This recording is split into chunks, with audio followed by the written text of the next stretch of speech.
Morning, everybody! Leroy!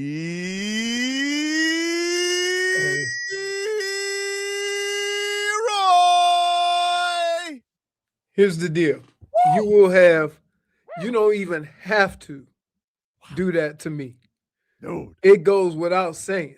Wow. He did it. He did it outside. He did it in the bowels of the arena. Dude. Hey. Wow. That was the epitome of give me the ball and move the F out my way. Dude. That was right? Hey, wait a second. We're supposed to give the ball to the Italian, like kick and scream. Bro. Hey. What? Can I just say this? The last time a person has taken over this team like this, I'm talking about every night, was Wade. Right? Jimmy has done it.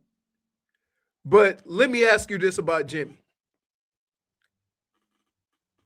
Were you going to get everything every night?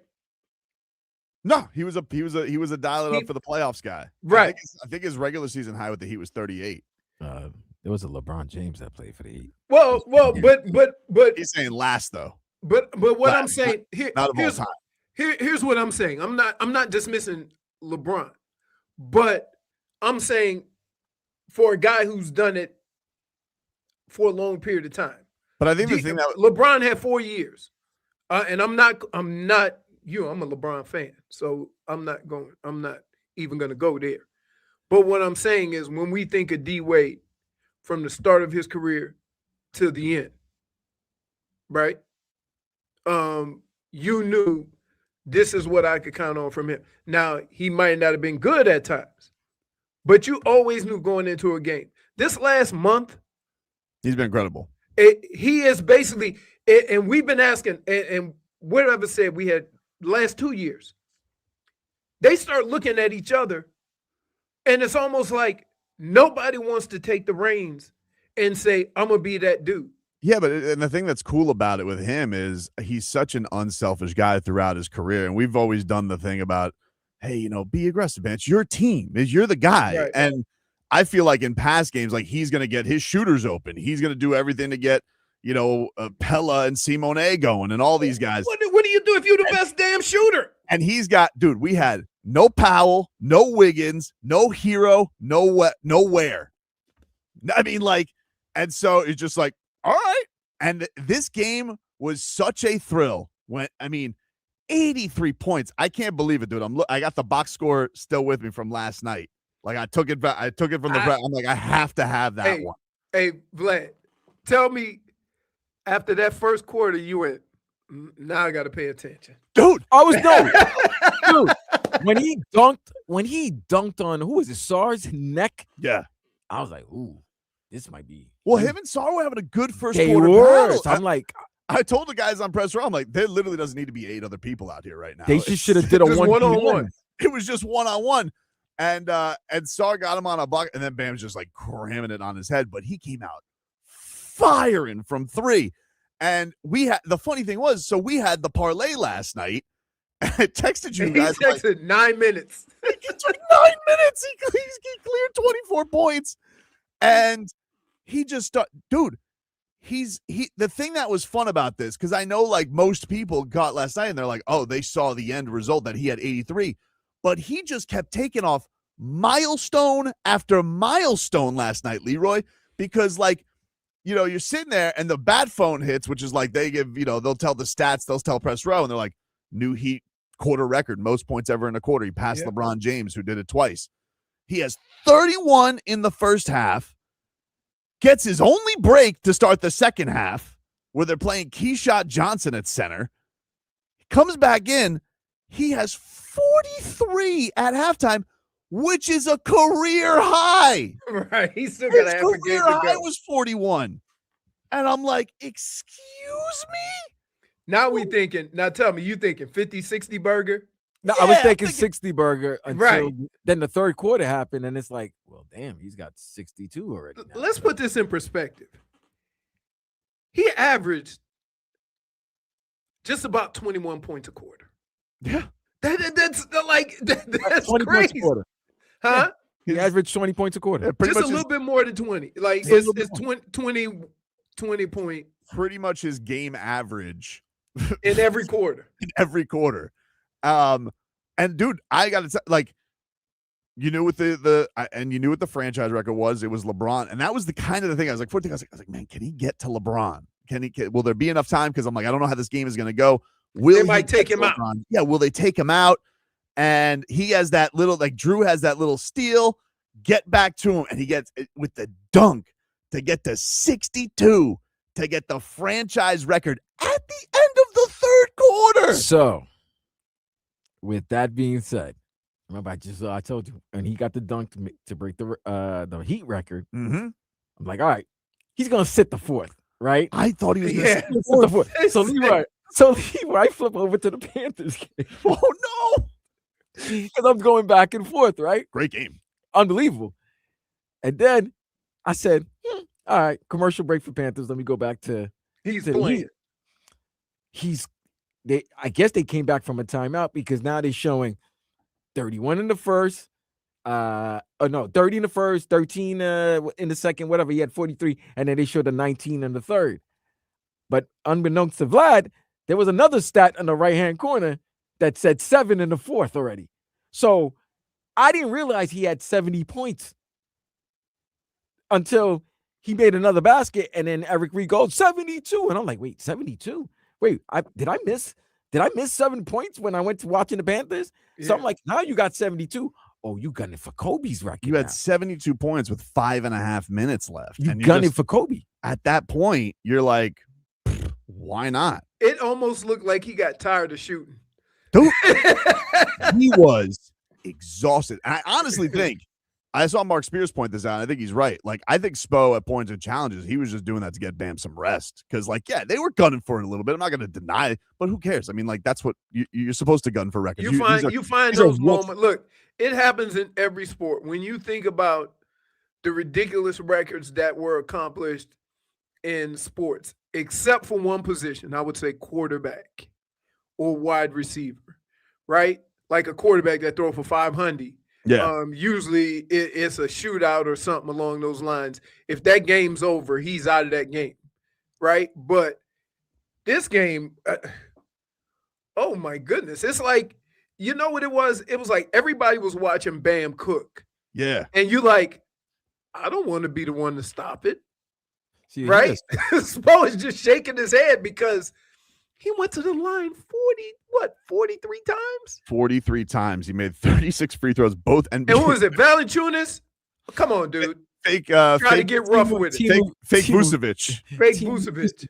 Yeah, Vucevic. And that poor bastard was in hell last night. I mean, he had no chance. And you got to give the Heat credit because the Heat did enough to keep Washington in the game. Right. Yeah. So every time he put the mop up crew in, they go on a little run, and then they say, "Give the ball to Bam."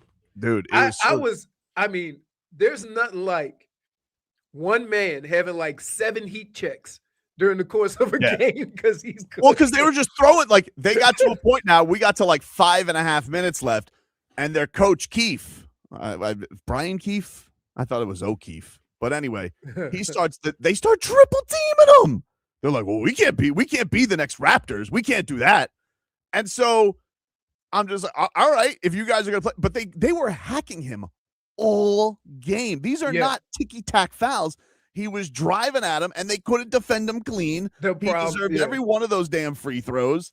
And this guy's sitting here, and he's having a pouty party because, what are we doing here? It's like, dude, hey, respectfully, you're the Wizards, okay? You could have played Trae Young last night. He's on your roster. You injury managed, okay? You didn't want to win the game. So don't tell me how you want the game to be won. How's a bad team have injury management? How does a bad team have the standing of ethics in the game? Like, there's no unwritten rules. You let your best players on the bench voluntarily. And somebody said perfectly. It wasn't no flopping fouls either. He got his money's worth with those fouls. dude. Oh my goodness. He was it was insane to see. And you know, for him to get to 81 and for the, I mean, I know everybody knows now, but this dude, I mean, he reveres Kobe Bryant. Like that's his guy. That's his GOAT. He loves Kobe. And for him now to be above him in most points in a game, it's Wilt, it's Bam, it's Kobe. Great Jeez. names, by the way. Great first name. Yeah. Like, Wilt, Bam, Kobe. So cool. Sound like they should be scoring 80, right? Right. I mean, and just like, it couldn't happen to a better dude. I mean, he goes there. It's Goosey's galore. The teammates are embracing him. The Spo hug. His mom's there. She's got the Bam jersey on. Mickey hugged him. Mickey's hugging him. He gives the, you know, and then of course the new first lady of the Heat, Asia Wilson. Just it's like it was so cool. It was such an awesome night. It was such an incredible feeling for the fan base. The MVP chants raining down on him.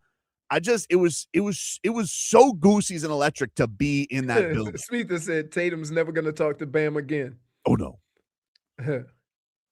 I would say one of the, like, it's cool when cool people do stuff like this. Yeah. Right. And so nobody ever questioned that dude's motivation or dedication to it. Even throughout, and the thing that I love about him is if there's a Heat game, Bam is available. Yep. And that's the thing. And with all the other injuries, he's almost been forced to play with a lot of the nagging injuries that would normally keep a person out. He plays banged up all the time. He leaves those press conferences sore as hell every single time, walking down those podium steps. And he's a leader, man. He's a leader. And the thing is that he has spent a lot of his career and a lot of places where he could have been, you know, a lot of these franchises, they cater to their stars. They cater to this guy does everything to cater to the franchise. He's unselfish. He makes his teammates fit in. He is one of the best defenders, if not the best defender on the planet. I like Spo yesterday before the game. He's making the case against Wemby. I'm like, Spo's got balls, dude. Like, nobody's making that case. He goes, yeah. Oh, okay, if you guys like blocks. Spo goes, we have our own unicorn. And I was like, damn. I'm like, Spo's making that case. And then Bam goes and scores 83 on their ass. I'm just like, that's cool. I think, you know, when everybody comes back, like, now you know what's up. Yep. Right. And believe it or not, it's going to create more space for the other guys. Oh yeah. and so this is probably the best thing to happen for both Bam and the Heat. It was unbelievable. Not to mention, there's only one thing that can make you miss that one of the greatest endings in hockey you will ever see. Oh, dude. And that was 83 points. Although I was a little upset because I was at the time, I was like, still. Kachuk was like, what are you doing? And we were, Jaime. It's almost like he lined up to give the guy the triple-double. He needed another assist for a triple-double because he could have very easily shot that. We didn't even come close to Jaime on points, but he almost got us in assists and rebounds. He almost got you a triple-double. I was like, no. What happened? What did he end up with? I know he had 5, 6, and 8. But like he was crank until like we got to the, like, once it got completely into, no, we're getting Bam the record, then Jaime was off. But Jaime was in the moment, he was like getting all these assists to Fontecchio and getting rebounds. So I was like, well, he's not scoring, but maybe we'll get the double-double there. And all we need is the Kachuk goal. I sent you when Tarasov hit the number. Worth it, though. Great night. Incredible night. I will tell you what, and somebody put it there earlier. I always make this claim. That's why when you turn on the TV, you'll watch any two teams play. Because you never know what's going to happen. And that's the great thing about sports. It is, man. It really is. The only sad moment of the night. How did Italy beat the U.S.? In baseball? Yeah. Yeah, whatever. I don't know. I mean, there's some good Italian players, bro. What are you talking about? Isn't Jacob Marcy on the Yes. Italian team? I think Jock Castelloni or something like that. I gotta They be got honest. MLB players that are Italian, of Italian descent. I didn't have any bandwidth. In previous years, I thought all those last names were from like New York. The only thing I had bandwidth for, Right. I had the Panthers game on, so I watched the ending. And then, great night for Italy, because not only did Italy beat US, but Simone Fontecchio and Bam Adebayo are now Number the 2. second highest NBA scoring duo in NBA history. Really? Yeah. Mama Three. Telling you, dude. Yeah, it was a good night for South Florida and Italy. We'll take a break. If anybody was in the building last night and wants to share their feelings on you know they're going to be 2 million people that was at that game. Dude, if you want to call in, 305-567-0560. Anthony Chiang from the Miami Herald's going to join us later. We'll get his thoughts on it as well. But if you guys want to get in, 305-567-0560 to react to Bam Adebayo's incredible 83-point performance. Take a break. Back after this on Tobin and Leroy.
And welcome back, everybody. Tobin and Leroy here with you on FM 104.3 WQAM. You're home for Miami Heat basketball. Last night, the Heat win 150-129, carried by Bam Adebayo's 83 points, second most in NBA history. Only to Will That's Chamberlain. crazy. That's not Heat. That's not like that's to everybody who's been on the court. Yep. And put up a stat and has been great. I mean, like you forever. Yep. Forever you will be known as that. Like you may be known differently down here because we know what he does, right? We know all the stuff that he does. But to basketball around the world, when you look at who scored the most points in NBA history, that right there, your name is going to be talked about forever. Yep. Oh, there's Wilt and Kobe. No, not Kobe. Bam. Y'all remember Bam in 2026? Like, that's the conversation. That's crazy. RVA Richie says, Wild Heat Coyote's got a pep in his anvil chucking step. Nah, he's not Wild Heat. He's not Wild Heat Coyote. Man, when something like that happens, I ain't even look. He did the Leroy. He did all that. I got nothing. I got nothing. Oh, you go. What a night, dude. Listen, the teams played well. They were being Bam's a leader now. Not a captain, a leader. Right. Because for months you know when it happened, Vlad? When he said, I'm tired of being in the play-in. From that day on, he's like, I'm going to do this myself. I'm putting the onus on me. Right. And Tyler, I heard that comments, and he started saying that. And then this team has looked like a completely different team. They F with each other heavy now. Like, oh, man. The players that were supposedly hurt, seeing them jump up and down. They were having a good time. Made you think maybe they asses should have been playing. But maybe it was a good thing they didn't. Then you would not have seen history. But yeah, man, that was a great scene yesterday, and congratulations. Well deserved. Well, like you root, you hope that good things happen to good people, right? 100%. And that dude is taking the brunt of all the misfortunes of this team in the last 3 years, right? And he also knows, like, he's like, he says it all the time, and like awareness, like, I know I came into this league defender, rim runner, and you just know that he's crafted all of this. We told you the stat yesterday that Anthony Chiang on the Miami Herald, of all the guys with 10K since he's been drafted, he's the only guy to make all defense. Right. So he's the only guy that carries that burden, and he doesn't run from it. But I just think, yeah, he is moving different this second half of the season, like especially post All-Star. Like, well, ever since he made those comments, ever since those comments about, listen, we better than this. I'm tired of being in the play-in. Tired of the sleep. Yeah, and it almost seems like, look, he sent a memo, and the memo was received, and not only with his words, but with his actions. Did you like yesterday? Spo was taking shots at D Wade because D Wade's podcast with Shaq went viral because they said there's no buzz in the city since like there used to be, and Spo goes, "Plenty of buzz tonight." What did Bam say? Ass is 43, yeah, man. Like, Bam was making fun. Home. Bam was like, "What are you trying to go into that? 45 years old." Oh man. But it's amazing. Like, when you know something like that could happen on any given night, right? It makes the sport more appealing, right? Like, no matter who they play, you always say, you know what? I might witness something great tonight. Who went to a Washington Wizards game and thought that I'm going to see that? You go, well, at least I see a win, and you know, I'm going to be able to get the tickets cheap. So we'll go to this game. We'll go to the Washington game. Leroy's actually good. I told Tobin this before the show. Those are the games where records are set. It's against bad teams. You just didn't expect it from this guy. Player. I do also think that, like, like it's almost like not cool to go for records anymore because everybody's like, oh, I'm going to sit at this point. And I think that's what's also cool is like he's so anti what the league is now, which is like rest, take time off, oh, this game is beneath me. He just brings it every single night. And so like nobody deserves it like he deserves it because he's just everything that people bitch about the league right now. Because this is the thing. Everybody talks, oh, people don't try. They're tanking. They're trying to lose. All right, well, this guy gave a rat's ass about his stats. He gave a rat's ass about history. He cared about what this means to basketball. And I just think I think that's awesome. I don't know how you can't root for it unless you're just like a sicko Lakers fan who's just like, and I know they're all salty about it, but whatever. I guess I would be salty if my guy got passed, but I don't give a rat's ass. Like, as far as Heat fans, it was amazing. It's going to be a night we never forget. And it really couldn't happen to a better dude. He deserves it. Let's go to Handsome Daffy. Hello, sir. What's going on, man? How you guys doing? Good. Start off by saying, Mama, there goes that man. What I want to say, though, honestly, is that was a phenomenal game by him. I'm glad he set the record. I need the Dolphins to pay attention to that because we could have had a record, too, if Mike McDaniel would have kicked the field goal.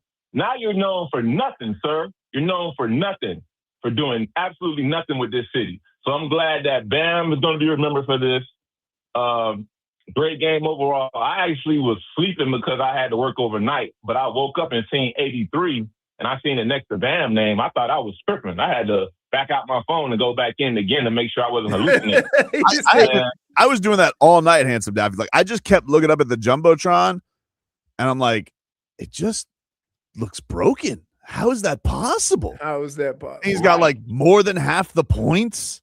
You just said, this is crazy. The first period, did anybody else score in the first quarter? I like the Moses when they asked him about Kobe, and they said, what do you think Kobe would say? And he said, Kobe would say, do it again. So I feel like since Bam, you put the whole world on notice, sir. The whole world is on notice. You cannot regress. You ain't got to put up 80 every game, but you damn sure got to put up like amazing figures. Thank you, Handsome Daffy. Day, man. Appreciate it. Now, fans are going to expect 25 and 10 now. First quarter yesterday, Vlad, only one bucket for Davion, one bucket for Myron, and one bucket for Pella. And when they scored 39?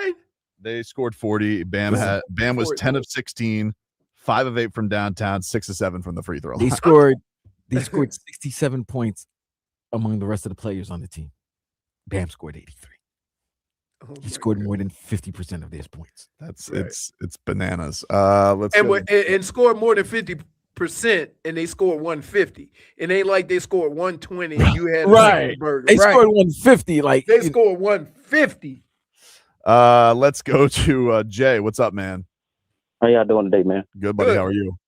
I'm great. I'm excited, man. This is a great morning, man. Man, double middle fingers to all the haters. Because the thing I love about Bam is basketball is such a team game, and people put so much onus on, oh, he don't score, he don't do this. I said, it take more than just that. Like, I listen to Hawk and Crowder all the time also, and Hawk talk about, I trade Bam for Giannis, not me. Like, Giannis is on that team, and they under 500. I say that he are one great scorer away from being a contender. I believe that all the games are close. They never get blown out. Most of the games, like, they always have a 13-point lead, and people come back because we can't score enough points. But this aggressive Bam is what we've been waiting on. That's been most Heat fans' one complaint is I don't think he's aggressive enough offense. Oh, it definitely was a thing. It was a thing. Goran Dragic, Jimmy Butler, like, people have gotten on him for aggression, and that's why last night was like, if you've been here for the journey like you have, Jay, like, that's why last night's so cool, is like to see where he's got, where he's come from to here.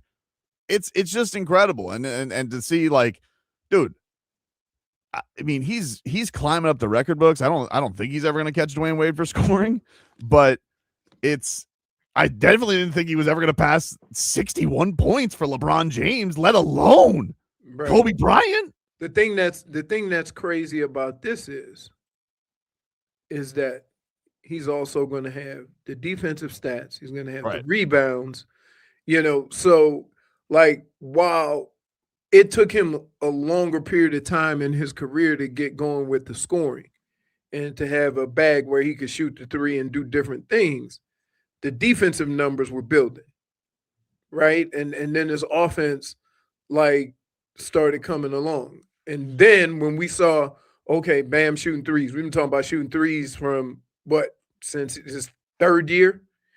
Now that that's there, now he's got a two-way go. If you play off of him, he's going to shoot the three. If you come close to him, he's going to take you off the dribble. And he maneuvers in the paint really well. He does. And that's the crazy. He got that Jaime footwork. Dude, he was putting the spin moves on Sarr in the second quarter. Very impressive. Hey, very impressive. And the words of myself, Vlad, he had Sarr on crisscross applesauce a couple of times. Yeah, man. Put him in the spin cycle. Yep. Like he's just like, it looked like an N1 tape. Like he was just trying all of his stuff. Right? Yep. He dunked on his neck. That was crazy. Shout out to Drew Smith too, man. Drew Smith is like looking for him at all points. He's like stealing the ball. He's like, I'm gonna get the ball. Damn. Hey, Frog Boy, I know you're listening. It's time for you to apologize to Drew Smith. Yeah, man. Let's go, Froggy. It's time for you to apologize to him. He's not gonna give you points like that, but he know what his role is. But man, he knows to get the ball to his stars and let them eat, and he did that. I got to get this stat. There was a stat I saw yesterday on like his all-time like steals numbers, like per 36. He's like amongst like the game's greats, Drew Smith, and just taking the basketball away from people. Cart, what's going on, dude? Hello? Hello? Hey, buddy, what's your name? No, my name is June. What's June up? is calling. Hello, June. And I'm here to pick up Leroy. Are you getting in? You getting in, Leroy? What do you mean am I getting in? Because we're riding to June, baby! Woo! Wait. So why is everybody talking to me like I was the main dissenter? No, you were just pooping on the parade on Monday. I was not pooping on the parade. We are not watching games in June. We are watching games in June. And I'm going to be courtside with Tobes, watching them games. I'm not courtside. I don't want seats that Hey, nice. First of all, I said nothing of the sort. I said what I did say was, hey, it's time for them to go on that run. They had only won 4 games. Their longest streak of the year was 4 games. No whining because you get in the games, but once you get to June, they kick your ass upstairs. They speak to say I'm mad. Bam dropped 83 and not Kel'el. That's not true. Oh my God, if Kel'el dropped 83. Oh. That would be it. That would be it. No. There's nobody who's been Spoke couldn't do a press conference after that. No. There's nobody, and Tobin, you can attest to this. There's nobody that has been begging for Bam to be a more pivotal role on the offensive side of the ball than me. You've come a long way since he calls you devil's advocate. Right. Wait, no, I've always felt that way. Wait. From the second he got in the league, who did I say he reminded me of? Siakam. And Siakam played more outside. What's Siakam's career high? I was just curious what Siakam's career high. Has he had a 40 burger? He's had to. Yeah, I'm sure he's had to have a 40 burger. I loved yesterday.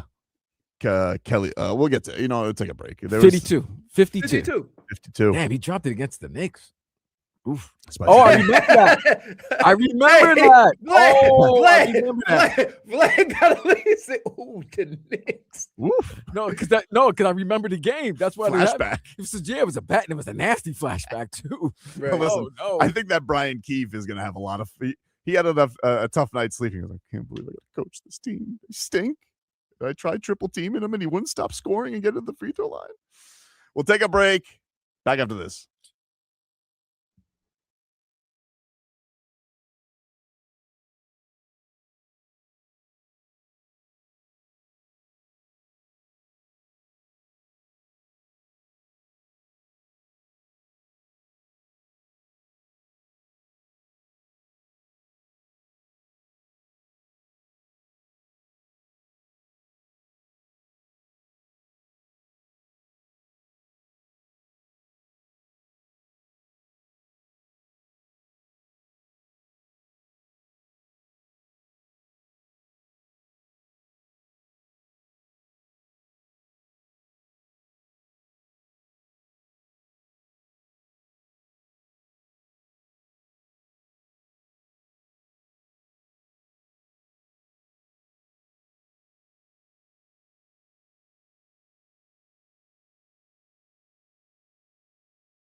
Welcome back, everybody. Tobin and Leroy here with you on FM 104.3 WQAM. Take you guys up until 2 here on the program. Celebrating Bam Adebayo's 83 points last night against the Washington Wizards. An incredible night from the Kaseya Center. It was like one of the funnest blowouts I've ever seen. Dude, you're right? not kidding. It like, because you not even thinking about the score at that point. You just looking at Bam cook. Yeah, and that's the thing is, like, I understand that Kobe Bryant was beloved. Obviously, he's a legend, and I think that one of the things I've found weird about people, you know, like Vlad mentioned, most of these crazy games happen against stinker teams. Okay, that Raptors team. I mean, we still talk about poor Jalen playing in that Raptors jersey, and what that team was, right? But you know, it's not like this game went to overtime. The fourth quarter got super weird because their coach was like triple teaming, didn't want Bam to even bring up the basketball, but he earned the right to go for a record, and it was within the confines of the game. It's not like the Heat had a backup center to play anyway, and that's a once in a career, hell, that's a once in a generation game. And I don't want to hear anybody who's like, oh, well, they fouled to get him back the ball. It's like, yeah, because they were triple teaming to try and keep away the basketball. Sorry. And a team in Washington that has tried to lose every game for 3 years. Who cares what they have to say about how the game was played? And anybody else here who's boo-hooing and crying about, oh, so many free throws. He earned those free throws. He was getting hacked all night because it wasn't no ticky-tack fouls either. No, because they couldn't defend him clean. They couldn't defend him straight up. He had that poor fake Vucevic, 5 fouls in 6 minutes. So I don't want to hear it. I know I'm going to hear it because people are rat bastards and everybody likes to take a poop on everything these days.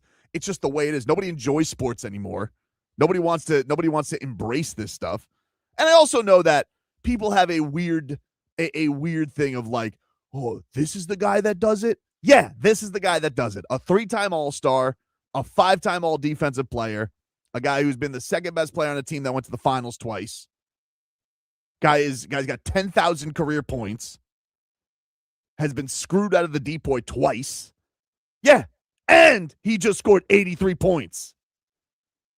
And you guys, I know for a fact that if this was Tatum or Luka, they would be, I mean, it would be Krispy Kreme with how much glazing there would be going on right now, dude. The national media would be shooting confetti out of their ass if it was anybody else. Here's a handy wipe. Yeah, but because it's Bam Adebayo, oh, but what about how he did it? What about Spo foul? Boo-hoo, cry me a river. You guys sit here and you whine about nobody caring about anything in this league anymore. Players don't care. The teams don't care. You had somebody actually go for something. Put the show on for his fans. Fans who paid hard money to go see their favorite team against the Wizards yesterday. And they got a chance to talk about, they saw history last night. Heat Nation got to see history. Yep. And the rest of the league and all the other fans are jealous little babies about it. But Bam Adebayo is more than worth and more than worthy of having that mark. So kiss my ass to anybody who hates it. And every one of these coaches who want to scoff at it, go do it then. Do it. If it's so easy, do it. You all have the opportunity to take on these tanky. A third of the league isn't trying to win. A third of it. Go do it.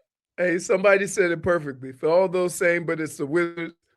When Kobe's 81 against a 13-26 Rocket team at the time also didn't count. Yeah.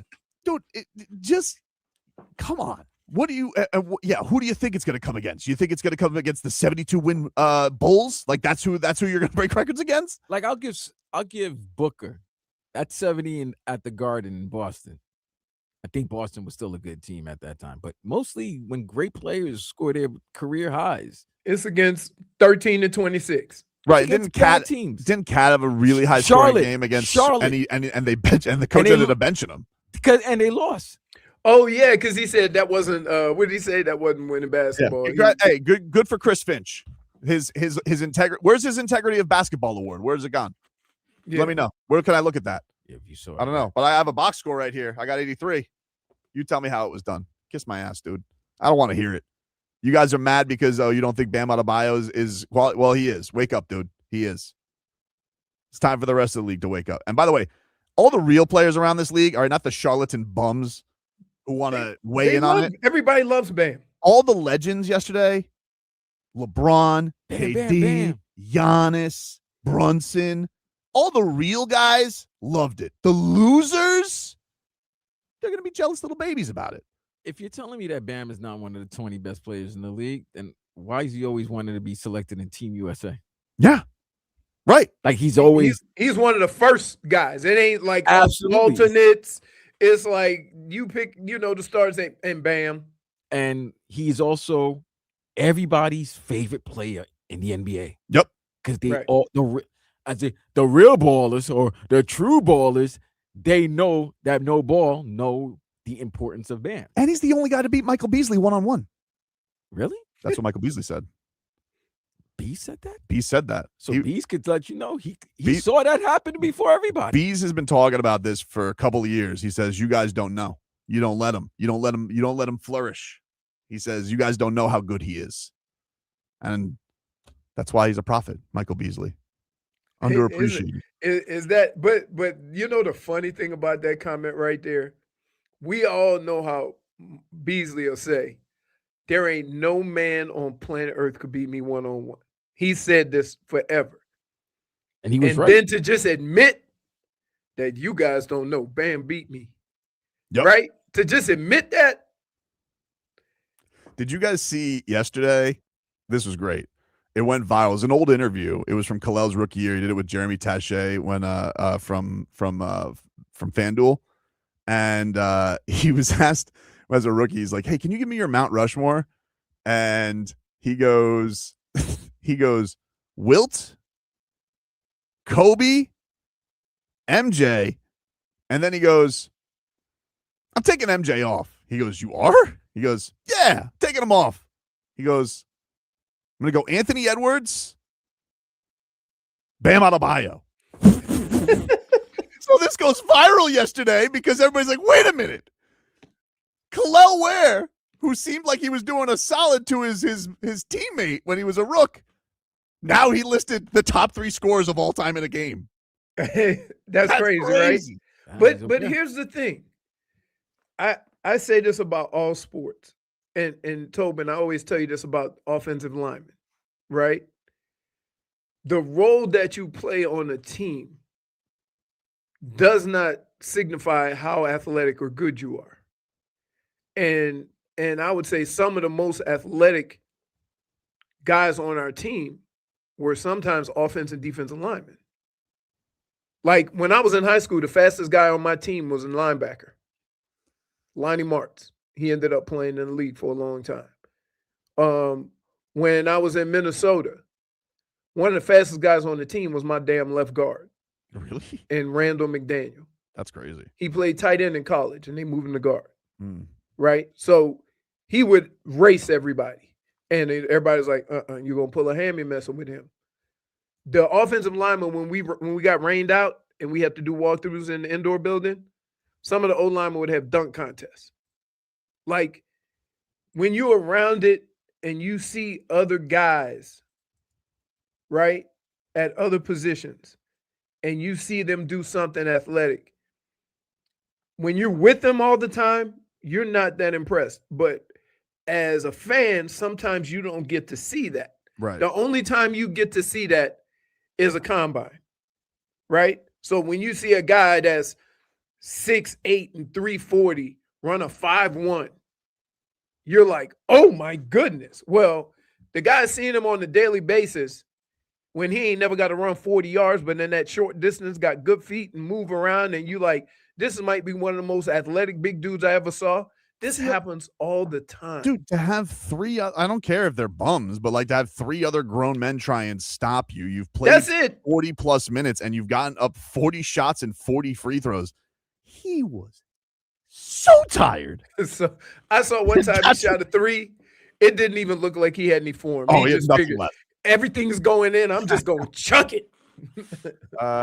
QAM, what's your name? Yo, what's happening? It's Mo Skrilla. What's up, Mo Skrilla? It's not much, man. I just want to congratulate Bam Adebayo. Man. On his 83 points, man. That was outstanding, man. I couldn't even lay down, man. I was just up on my couch, just sitting back and rocking, boy. Hey, he close to 50, man. Spo, please don't take him out, Spo. Please don't. You know, when I saw him kept cooking and like Spo left him in, he got a great chance to have a great night, a historic night, because it's been a long time that a Heat player scored over 50 points. And I was really excited for him. And I got one question, though. Go ahead, Mo Skrilla. I heard Pat Riley on Instagram on the Miami Heat thing. Mm-hmm. He said at 70, I would have took your ass out. Yep. I believe Pat Riley, man. Why would he lie? I don't believe it. I don't believe it. You know why? Because moments like that, I'm not gonna lie. Moments like that, the other players on the team will say, keep going. Yeah. How could you not? And I've seen it. I've seen it before. I have probably 6 or 7 games where I have 99 yards. And it was in the fourth quarter. And the coach said, you want to go get 100? I'm like, what's the difference between 100 and 99? We won the game. Right? So I have games where I had 99, 98 yards because as a running back, you getting hit. Like you don't know when that hit gonna come. So if you can get out of a game and not have to go through it and you win, then you do it. So it's so, but just to see, like, I was more impressed with, if you want to know if Bam is loved, look at what the other players on the team did to let him cook. I mean, they were hustling on defense. They were. I mean, it was Scott Johnson missing some of the best defense. Right. It was some of the best defense played to try to get Bam the basketball. It was an incredible night, man. We're going to keep celebrating Bam Adebayo's 83-point performance here today. If you guys want to keep calling in, 305-567-05. We want to talk about a little football. We'll get to it. Yeah, we'll get to it. You know, no football right now. We'll get to it, but no like, football later, dude. Take a break. Back after this.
Bum, bum. All right, welcome back, everybody. It is Tobin and Leroy here with you on FM 104.3 WQAM. Last night, Bam Adebayo goes for 83 points. Doesn't even seem real. It's crazy. Second most in NBA history in the Heat's 150-129 win over the Washington Wizards. That's our headline. Brought to us by Doral Hyundai. You always pay less with your price. Cito at Doral Hyundai. Visit them at Doral Hyundai or DoralHyundai.com. Cats also winning in a thriller last night. Shout out to Carter Verhaeghe and their win yesterday. But I want to talk some more about this. We got an executive in studio with us, Leroy.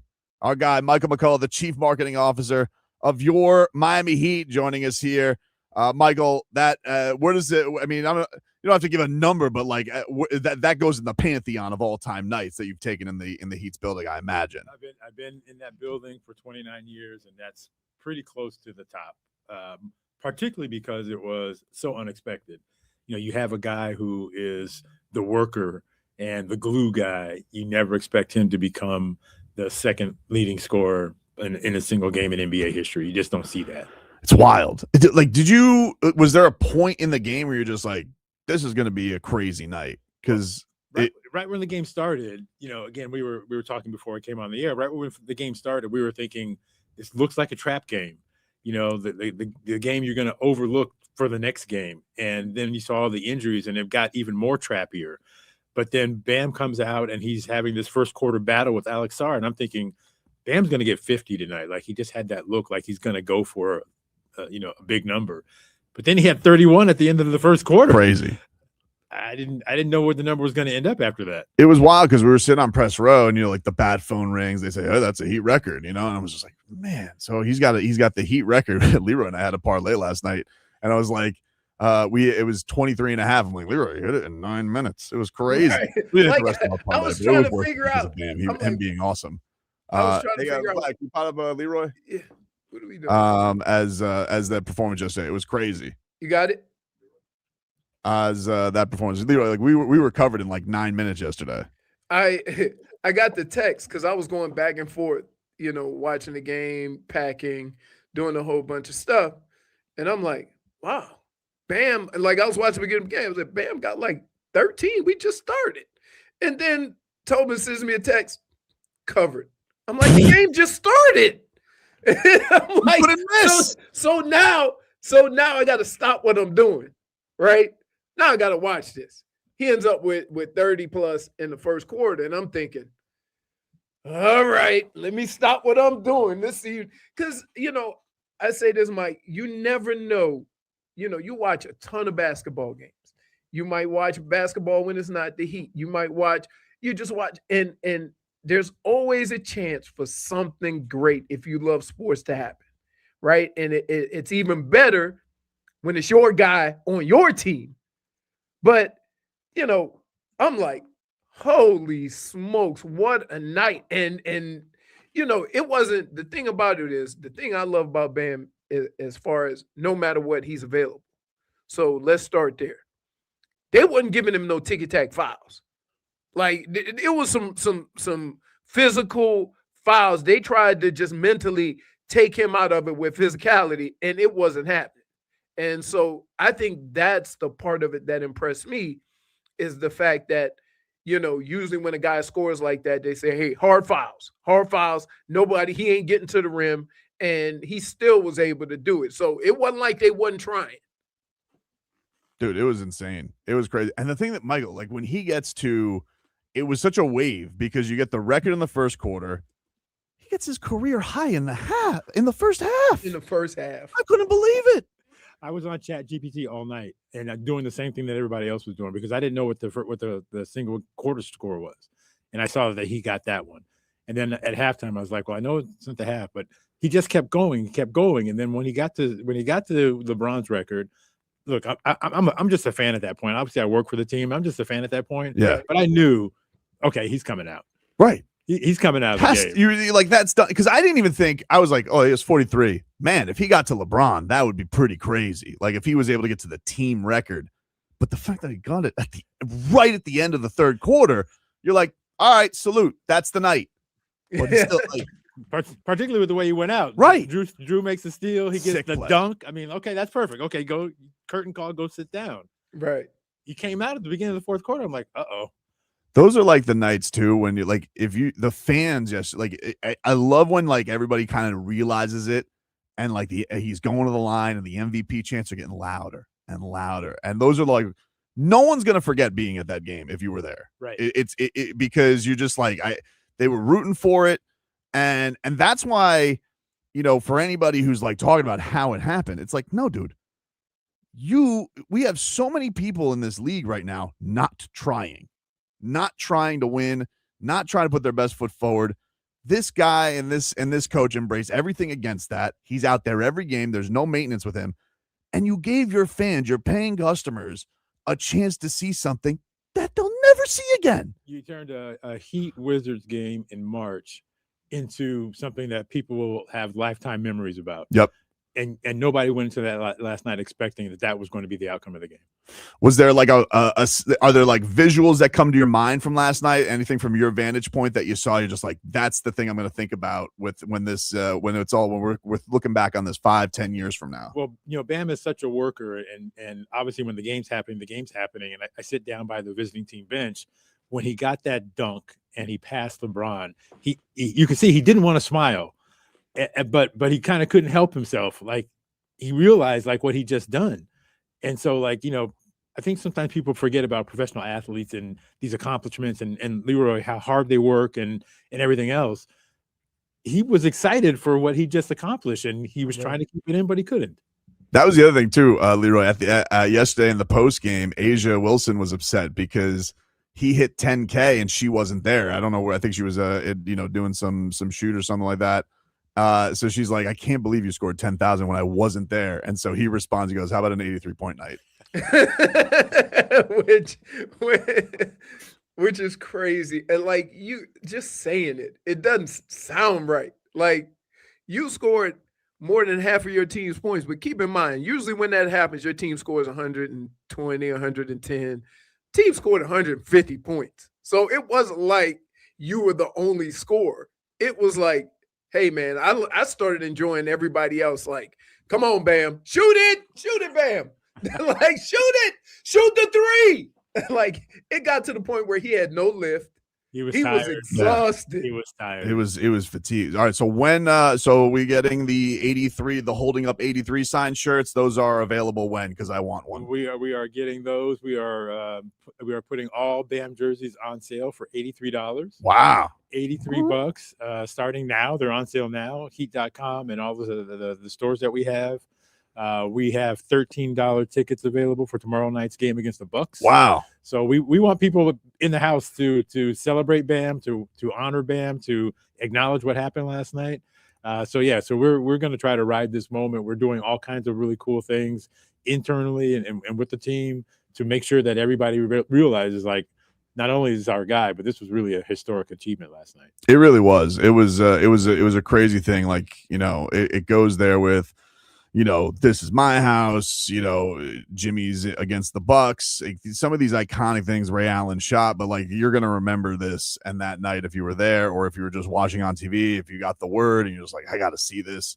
And just to see everybody fired up about it because, look, this season's been a roller coaster. Started hot, went through some lulls. Now, you know, Bam, and it's funny because we were talking about Bam kind of having that stand of like, I'm tired of the play-in.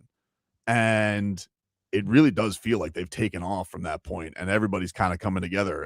And it's been an entertaining brand of basketball they've been playing. Well, the cool thing about it is like he got called out by his two mentors, yep. right? By Dwayne and Giannis. They called him out publicly on national TV that maybe you are a playing team. And he says, no, we're not. And he's going out and he's being the one who's leading us and proving kind of what this team can be.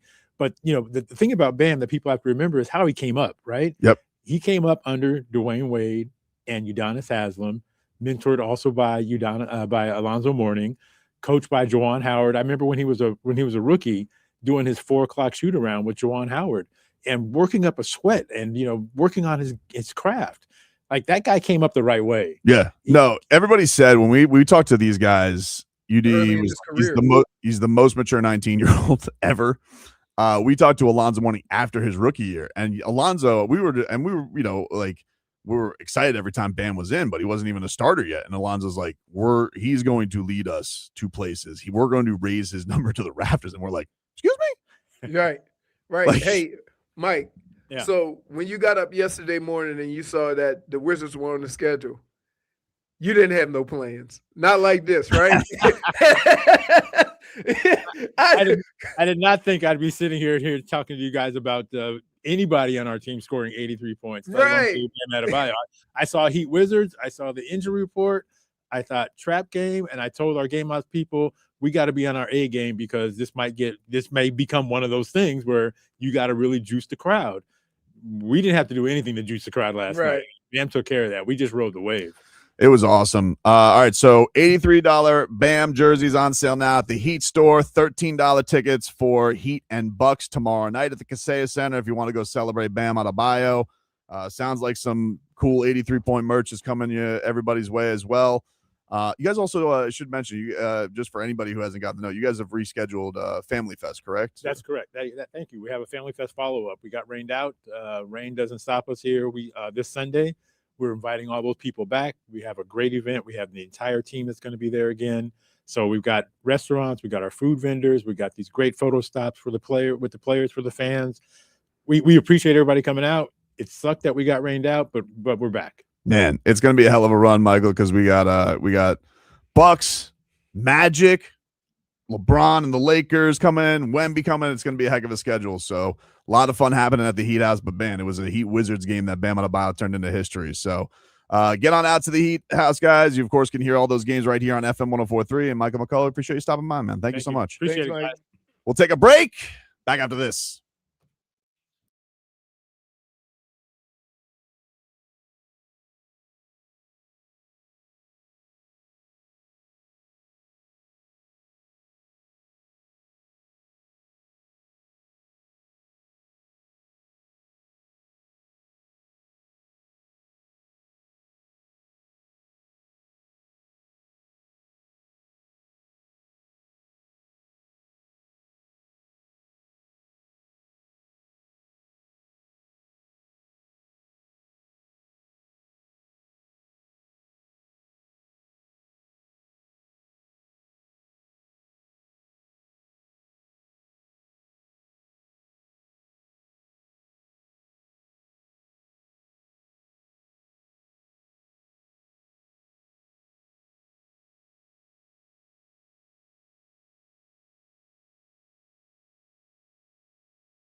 Leroy, you hear me? Yeah, I do now. Okay. What the hell happened with Maxx Crosby? He got lemon lawed yesterday? So here's the problem. And everybody knew he had surgery. Calling him a jalopy. 8 months ago. He just got off crutches, I want to say a couple of weeks ago. So they knew what the situation was. I think that they agreed to the deal, but were still talking to Trey Hendrickson. And because before you even made that deal, you knew what his situation was.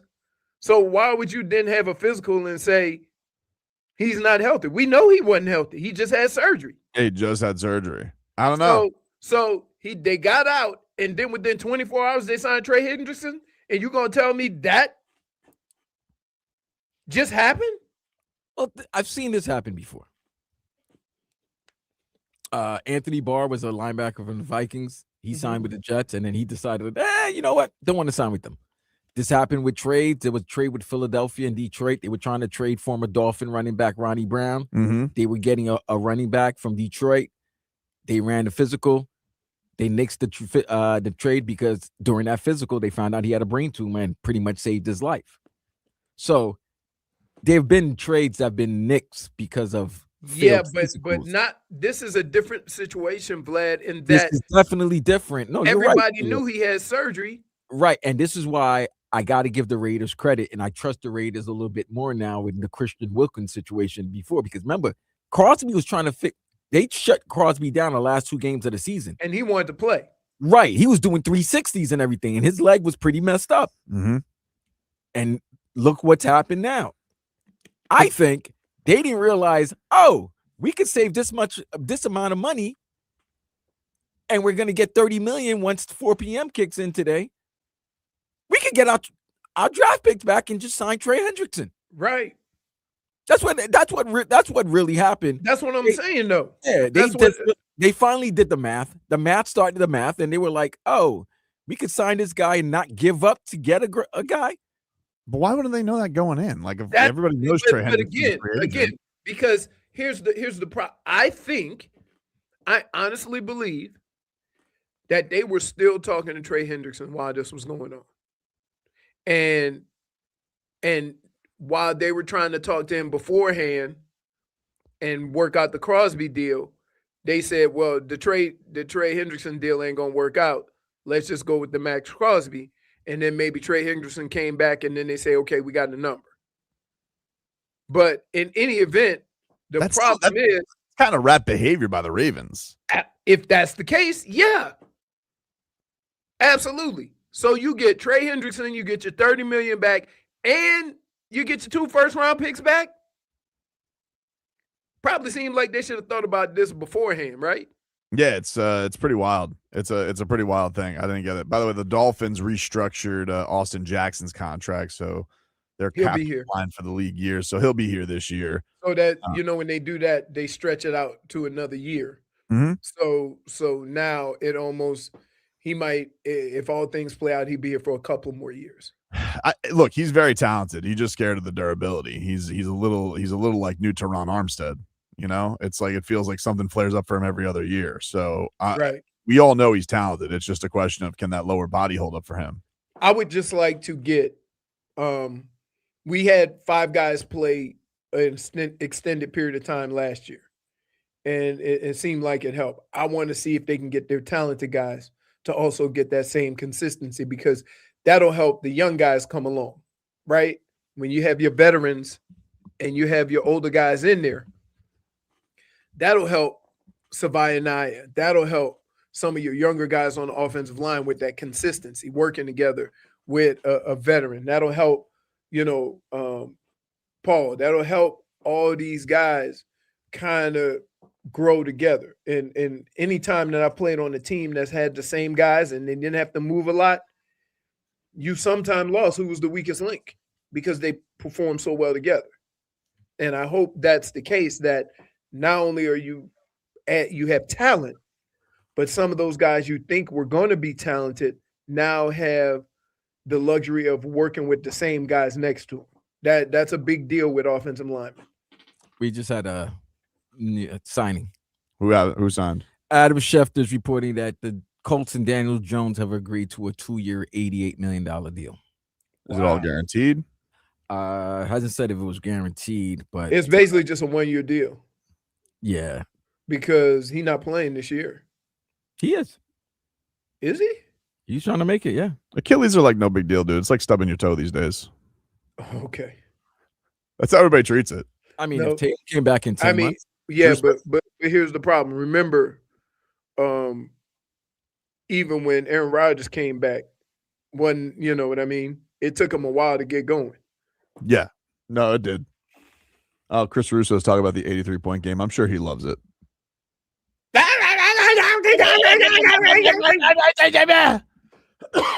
83 points. Does anybody play any defense?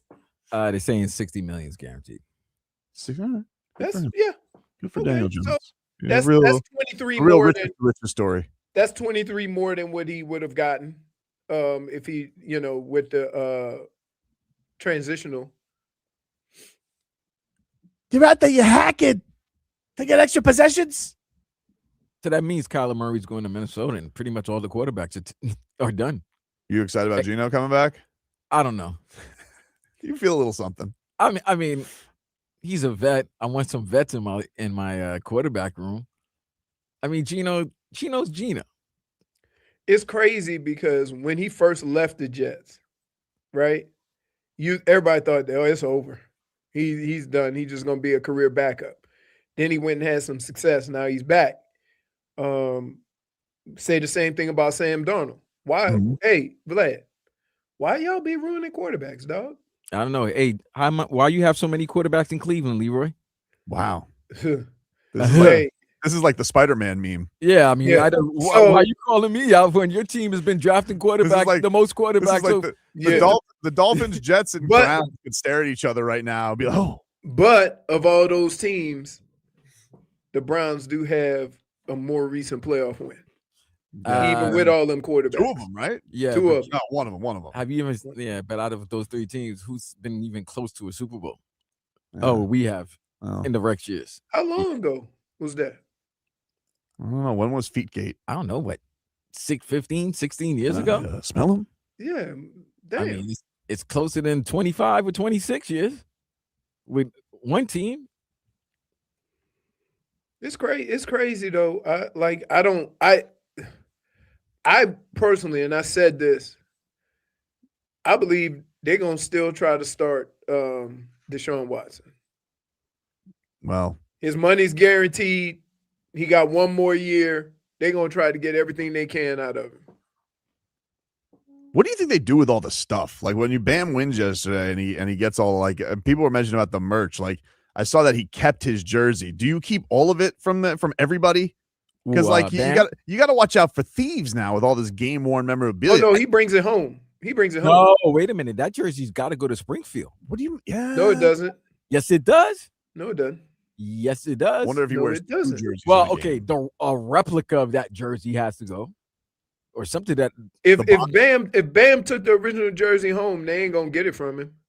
I think the NBA calls you immediately once they start noticing something historic is about to happen. But did they put Kobe's in Springfield? I don't know. Because I think it's only when you break the record. I don't even know. Like, is that a basketball thing? That's a big baseball thing. Like, they always want the memorabilia to send up to be and usually it's Right. on a temporary loan. It's not there forever. They'll put it up on display for a little bit, but I don't know. Oh, they got the power couple up there. 83 points for Bam, 53 for Asia. Yeah, she's mad about not having the highest in the household anymore. She also said he needs to take a pee test. Can you imagine? I was wondering that too. Hey, Yeah. Vlad, could you imagine they kid gonna be dunking at 2? He gonna have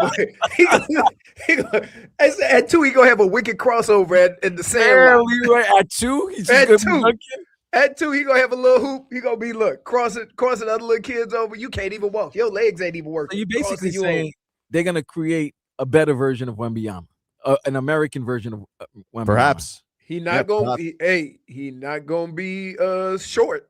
He won't let me to the toy box. Sorry. And could Gotta you get by this imagine Bam? defense. Now, You think Bam go raise a defensive guy? Oh, He yeah. said, hey, you got to be able to do it all. Yeah. Do you think they're going to let the kid score at all? That kid's gonna be tough. Yeah. Yeah. This was I Asia Wilson. would say if that's not one of the. Oh, go ahead. Go ahead. No. This was she was at the press conference yesterday, and this was her on how she experienced the whole ordeal yesterday. 2 scoops of adorable. Them. Somebody said that you were in the tunnel and didn't want to go out when he was rolling in the first half. Dang. And, I have eyes everywhere. Oh, yeah. Did you get out? I mean, I know you got out there, obviously, but did you just not want to throw off the car? I mean, what was it like when you got out there finally?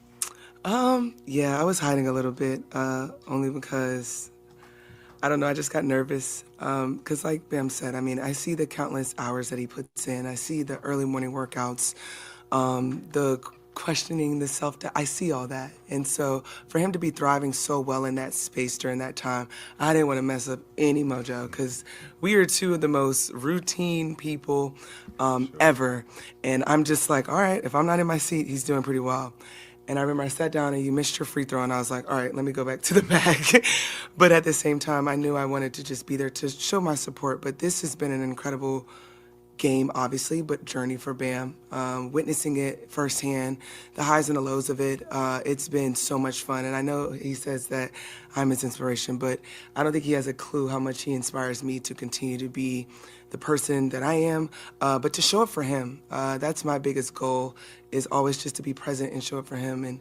And I was a little mad that you got your 10K and I wasn't here, but you made up for it. And I'm grateful that God is really just really special for him. And God doesn't play about Bam. Damn, dude. You know what's crazy?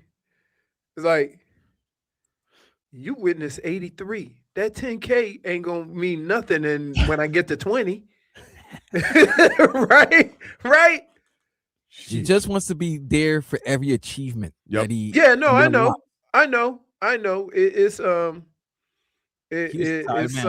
It's something special. Like, just imagine.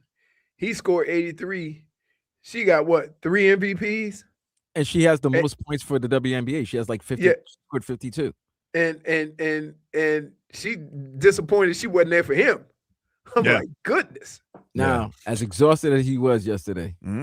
Yes. Did he have to use a Bam chew? Hey. I'm pretty sure I know how it went. Hey, Vlad. Yes. No, but he probably cramped up though.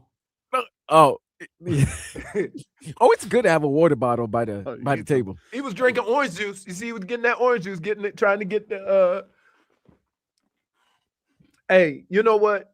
The cool thing about it is none of us will question this. It couldn't have happened to a better dude. Nah. Right? Like it. I think all of our negativity throughout Bam's career have been, he should be more involved, right? He need to take the reins a little bit more. Somebody, and he's the only one that's always present, so it has to be him. I think that was the only complaint. Nobody's ever complained about, except the idiots that don't know how much he does on a basketball court. That's the crazy thing.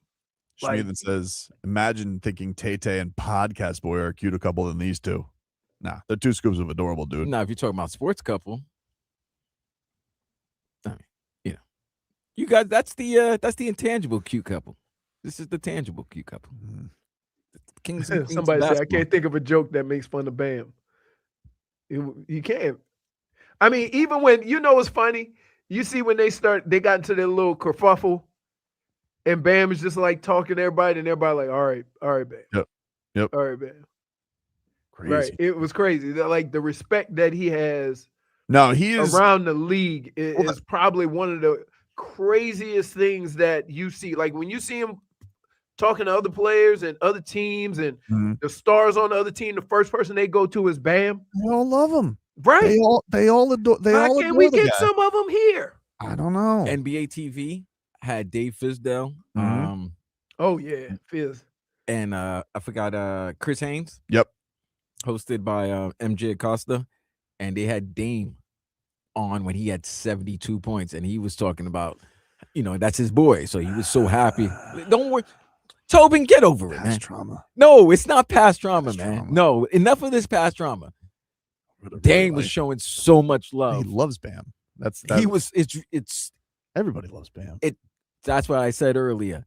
True ballers love Bam, and all the hate is from non-ballers. Nerds. Yeah, like nerds and losers don't like what Bam Adebayo did yesterday. If you have a problem with how it happened in a wacky ass Wizards game, you're just a hater and a bum. And Ime Udoka, he deserves some hate too. Dude, Ime Udoka. He's angry about everything. First of all, Ime Udoka. Be angry for dropping Nia Long, dumbass. You fumbled Nia Long and a championship team. All right. And now you coach Reed Shepherd. No wonder you're pissed off all the time. Shut the hell up, why dude. Reed Shepherd catch? I don't know. That's the second time, bro. He's like, oh, I know why it happened. The Wizards. It's like, oh, I'm sure, Ime, I'm sure you've never have had some good stats against a bad team before. It's never happened in the history of basketball. Right. Ridiculous. And by the way, the Wizards are basically out there trying to set booby traps for him. Pretty much. Like they tried everything. And that's what made it like, man, it was like they double team him, he split the double team. They triple team him, he passed the ball out. So it wasn't like he was playing bad basketball to get his numbers. He was still doing the right things. Then when he got high from three, boy, that heat check was something special. I'm like, bam, bam, bam. Wait. He had nothing left. He had nothing. The only distance he could have made was free throw or at the rim. The threes were not. They had no more juice in them. And you can't tell when he's playing that he's tired, except when he jumps. Right? You can see when he loses legs. Yep. Anthony Chiang's going to join us at noon. We'll talk more about this. We got the mixed bag coming up next.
Welcome back, everybody. Welcome back. Tobin and Leroy here with you on FM 104.3 WQAM. Take you guys up until 2 here on the program. Anthony Chiang from the Miami Herald, Miami Heat beat reporter. He will join us in about a little under 20 minutes. We'll talk to him about last night's epic performance, and in the mixed bag here, we'll hear some of the other parties around on Bam Adebayo's incredible night, 83 points against the Washington Wizards, second most in NBA history, second only to Wilt Chamberlain's 100-point game.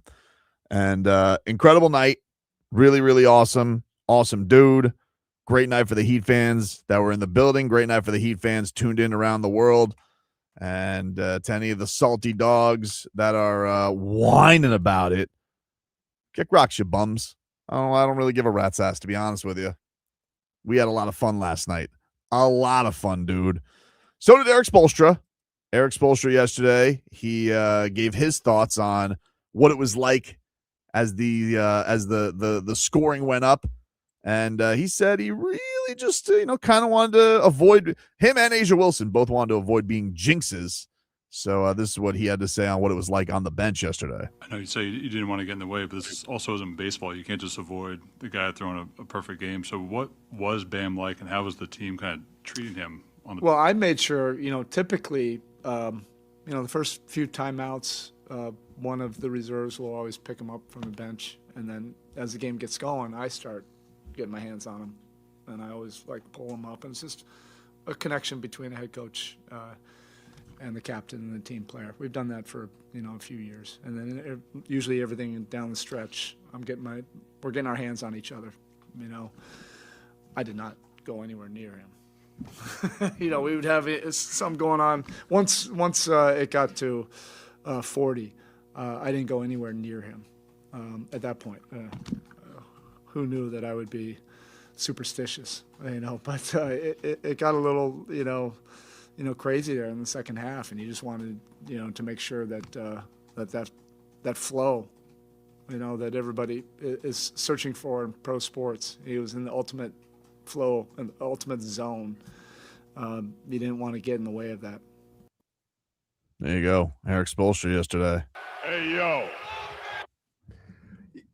I think in those moments, you're so shocked by the moment, you don't know what to do, so you do nothing.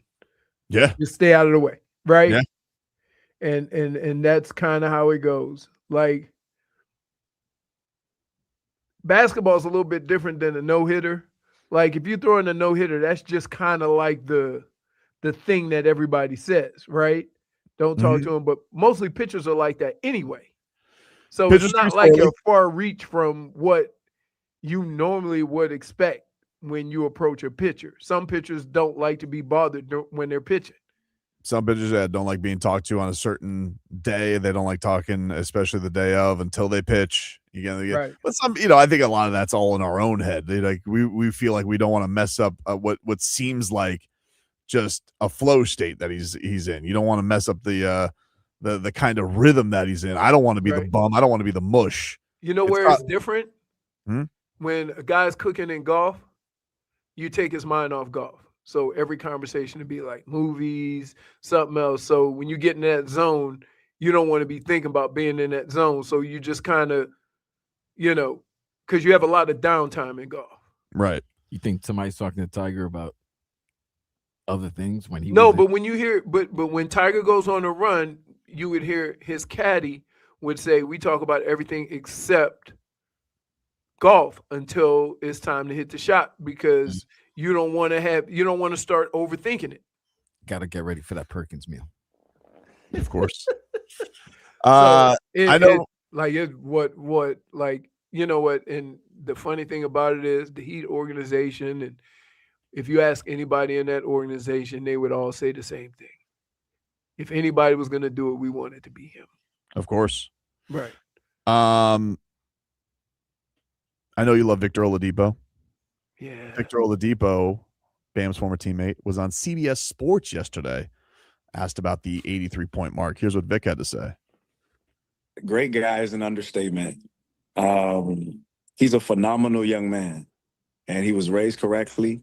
He's respectful, all the whole nine. And that's why I said I had so much excitement and so much gratitude for him tonight, was because he's an even better person than he is a basketball player. So credit to his mom and his family for the way they raised him.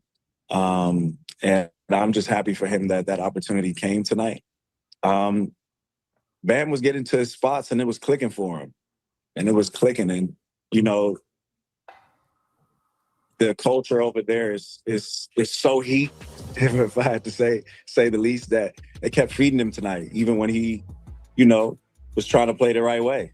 And Bam got to his spots and he was successful, man. And it's just great to see.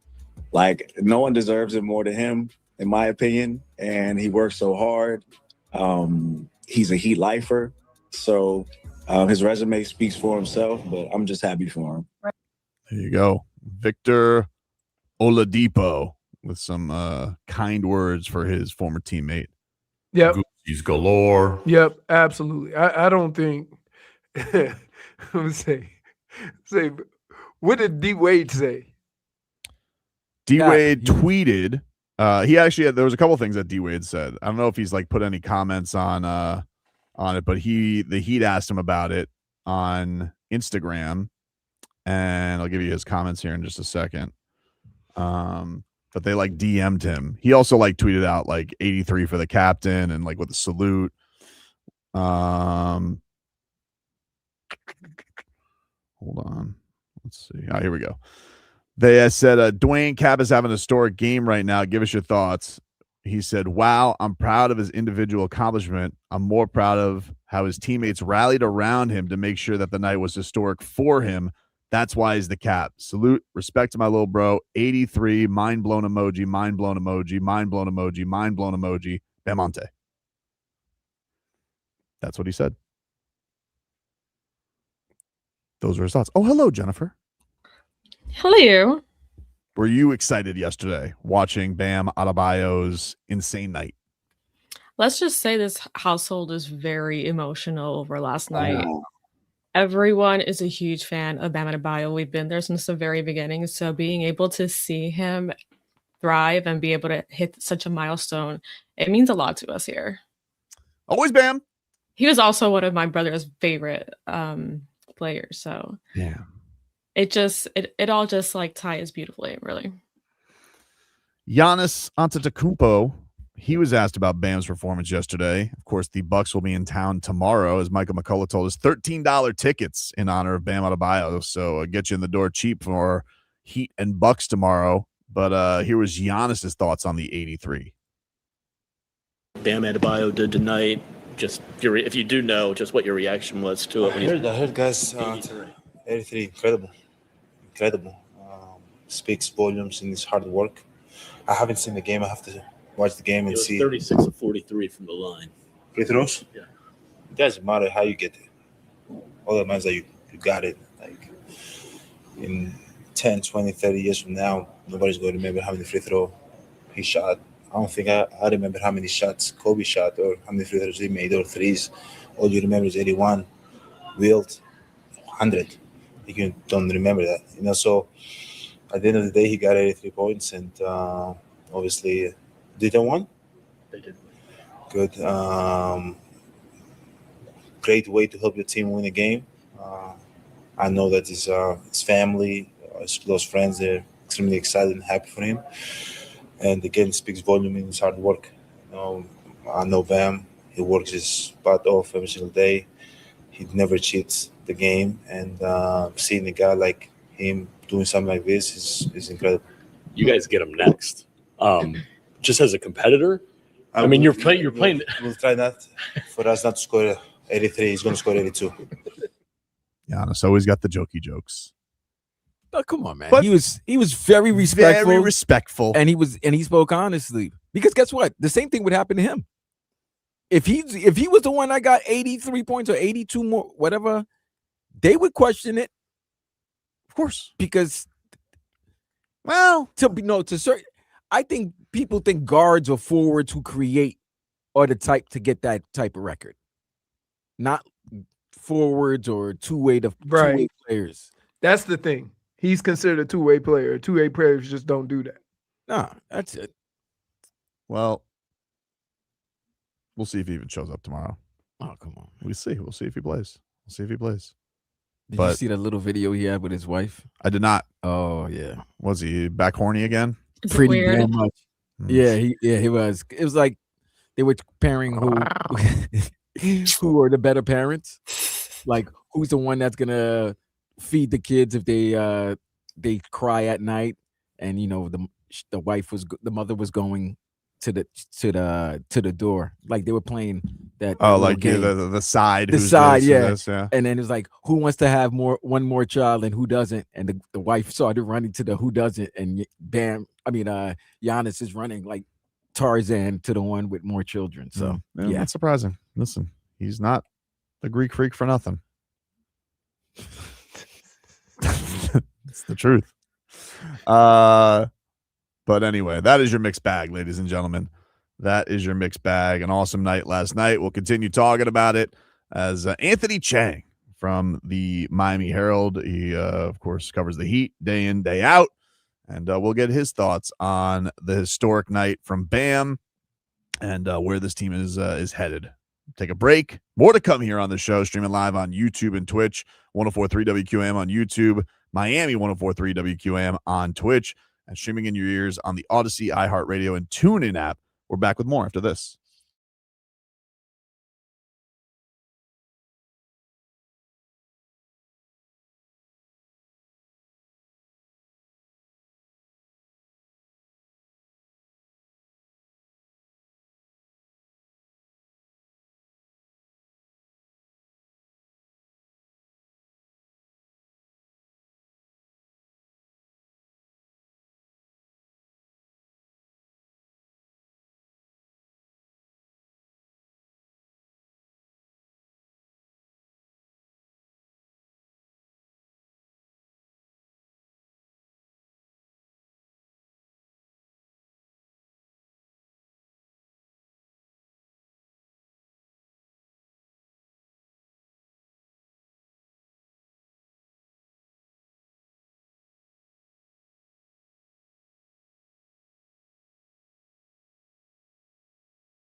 All right, welcome back, everybody.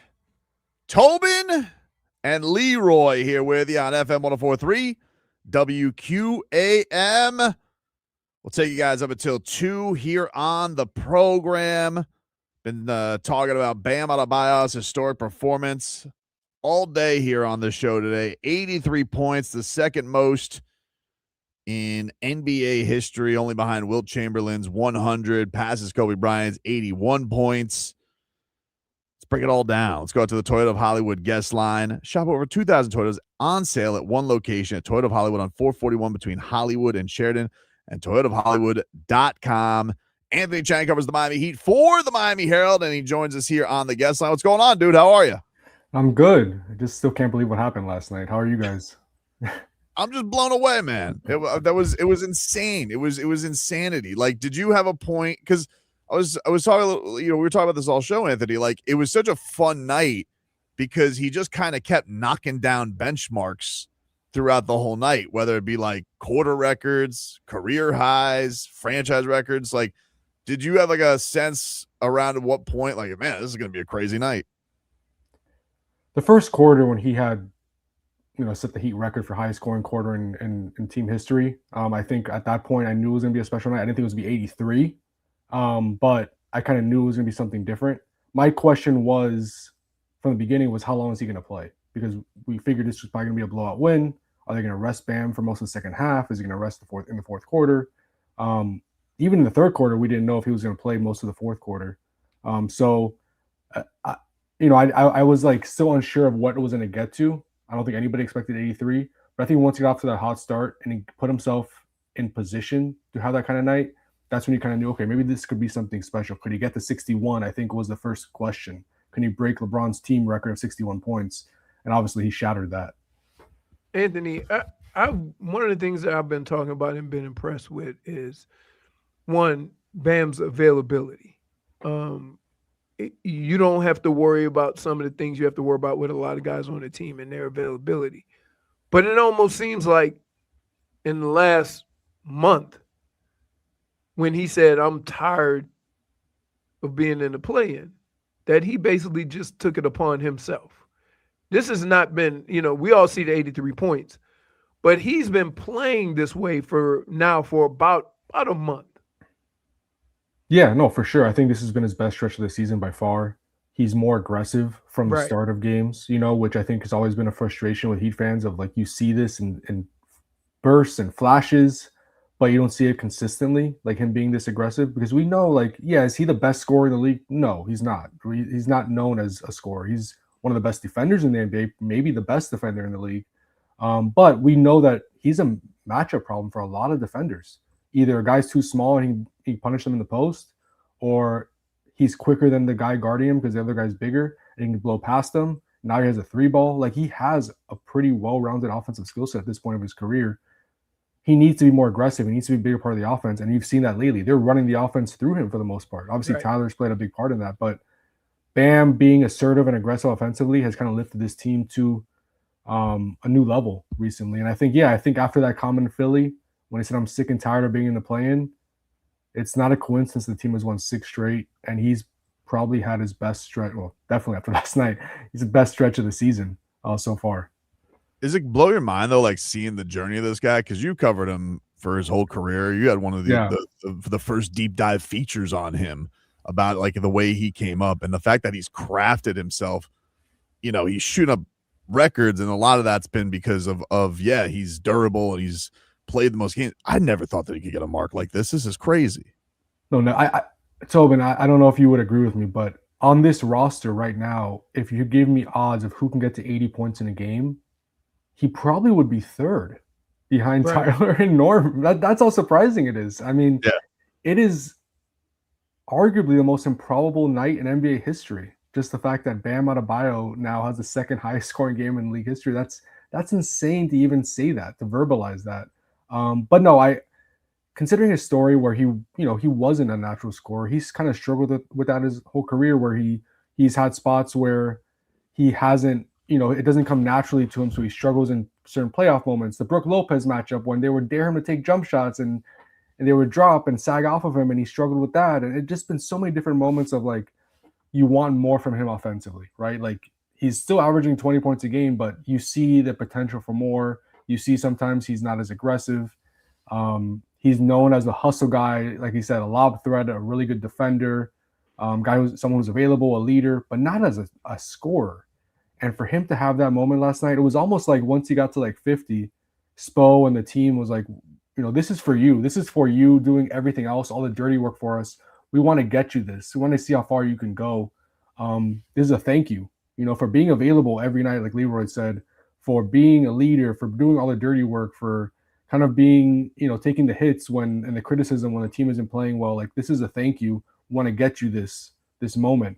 And for him to get 83, just incredible. It's truly incredible that now from here on forward until someone passes Bam, I guess eventually, we're going to look back at that game and it's going to be an all-timer. Like, they're going to play that game in the Hall of Fame. Like, that is an incredible moment, an all-time moment, and it belongs to Bam Adebayo, someone who is averaging 20 points a game this season, and his previous career high was 41. It's just insane. That was the thing that was crazy. I'm like, dude, he just got his career high in the half. Like, that's that's how crazy the run was yesterday, and seeing him go. And I kind of just felt like even when the second half started, I was like, all right, now Davion's kind of settling in. Like, he just had these bursts that you were just blown away. Like, I kept looking up at the Jumbotron yesterday. I'm like, this doesn't make sense. This is crazy that he just keeps hitting each mark. Yeah. I was like, when is it going to end? I mean, yeah, like you said, that the beginning of the third quarter was kind of quiet for him relatively to the first quarter. And I was like, okay, maybe he's not going to get to 60. He needs like 20 something more points. They're probably going to rest him in the fourth quarter, like I mentioned earlier.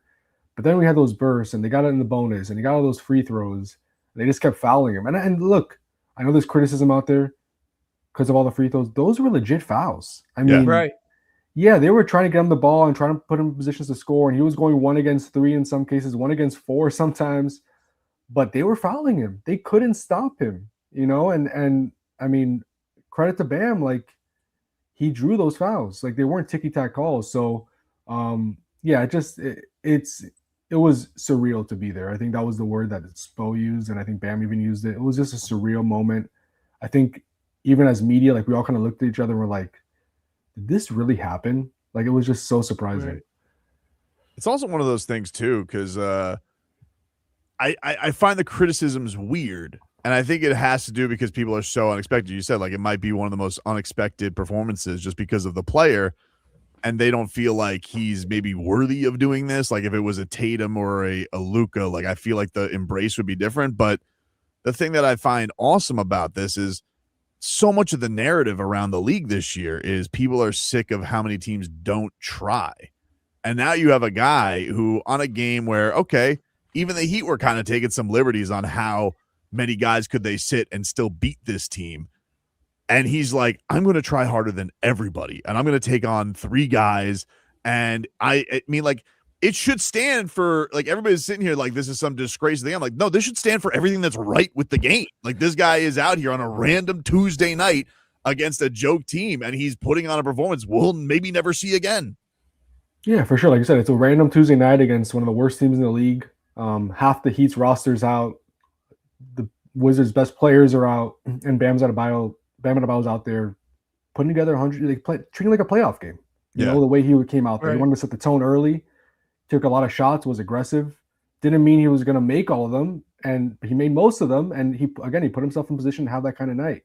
And to your point, Brendan, I think you're right. Like, if this was Anthony Edwards, I don't think it'd be the same criticism.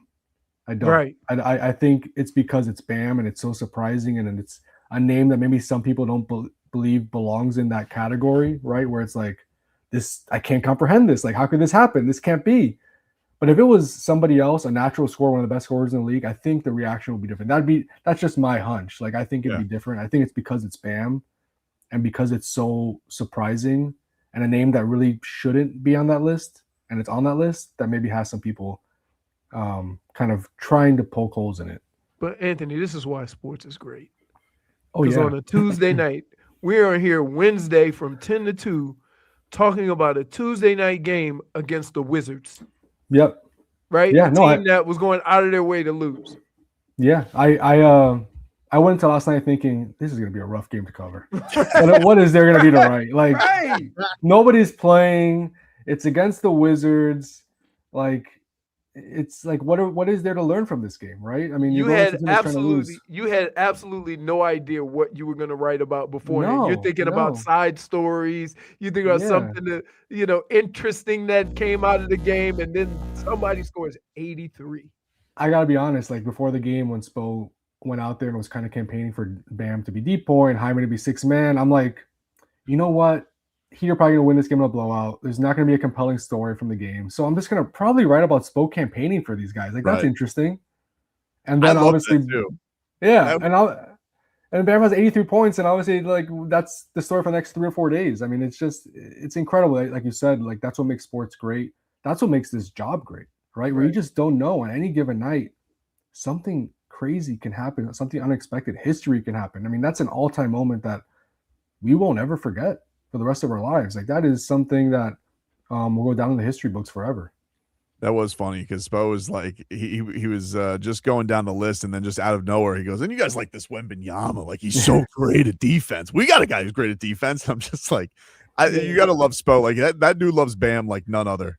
Oh yeah, he doesn't like campaigning for guys unless it's Bam. Yeah. He'll campaign for Bam every year for all NBA, for all defense, for defensive player of the year. That's one of his favorite players for sure.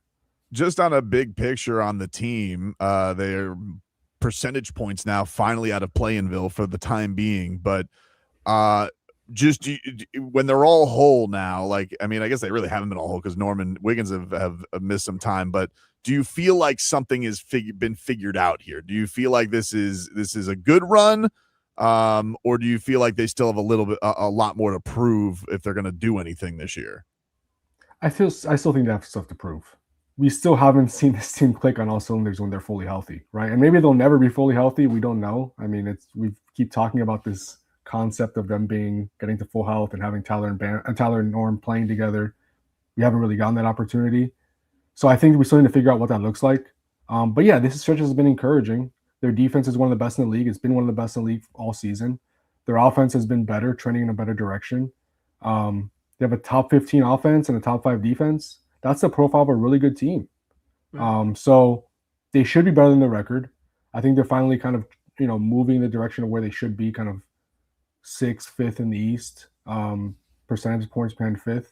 But they have some tough games coming up and some important ones. Orlando. They have 2 against Toronto in March.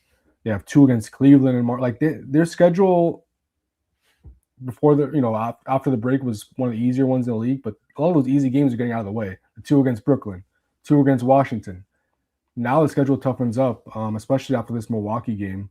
On Thursday, you have Orlando at home outside a huge game that could really help decide where the Heat end up. But I think there's, this is encouraging, but we got to see more, and we got to see it when this team is at full health, if that ever happens. Mm-hmm. Yeah, because it is a tough. We've talked about this a little bit this week, but when Norm comes back, what do they do? Like, because Tyler's been cooking. If Tyler keeps this up, it's always kind of been in the reverse. It's usually like, oh, well, Tyler, is he going to come off the bench? And he did, and he seemed like he had a much better mindset about it the second time around this year when he came back. But we really, they're not playing a ton together, but we don't know if that works. Do you feel like, because Norm's been starting all year, Spo will go back to that? Like, what do you ride the hot hand? I think he'll end up starting both of them together. I mean, Norm has been the all-star this year. I guess you could ask him to come off the bench, but that's tough. Like he was your best player for the first half of the season. To now have him come back and play off the bench as 6-man, I just don't know if you could do that. So I think they'll have them both start together. I think Tyler and Norm, Bam obviously will be in the starting lineup with Davion and Wiggins probably. And then maybe you kind of like what Bam's doing with Kel'el right now, you kind of stagger their minutes.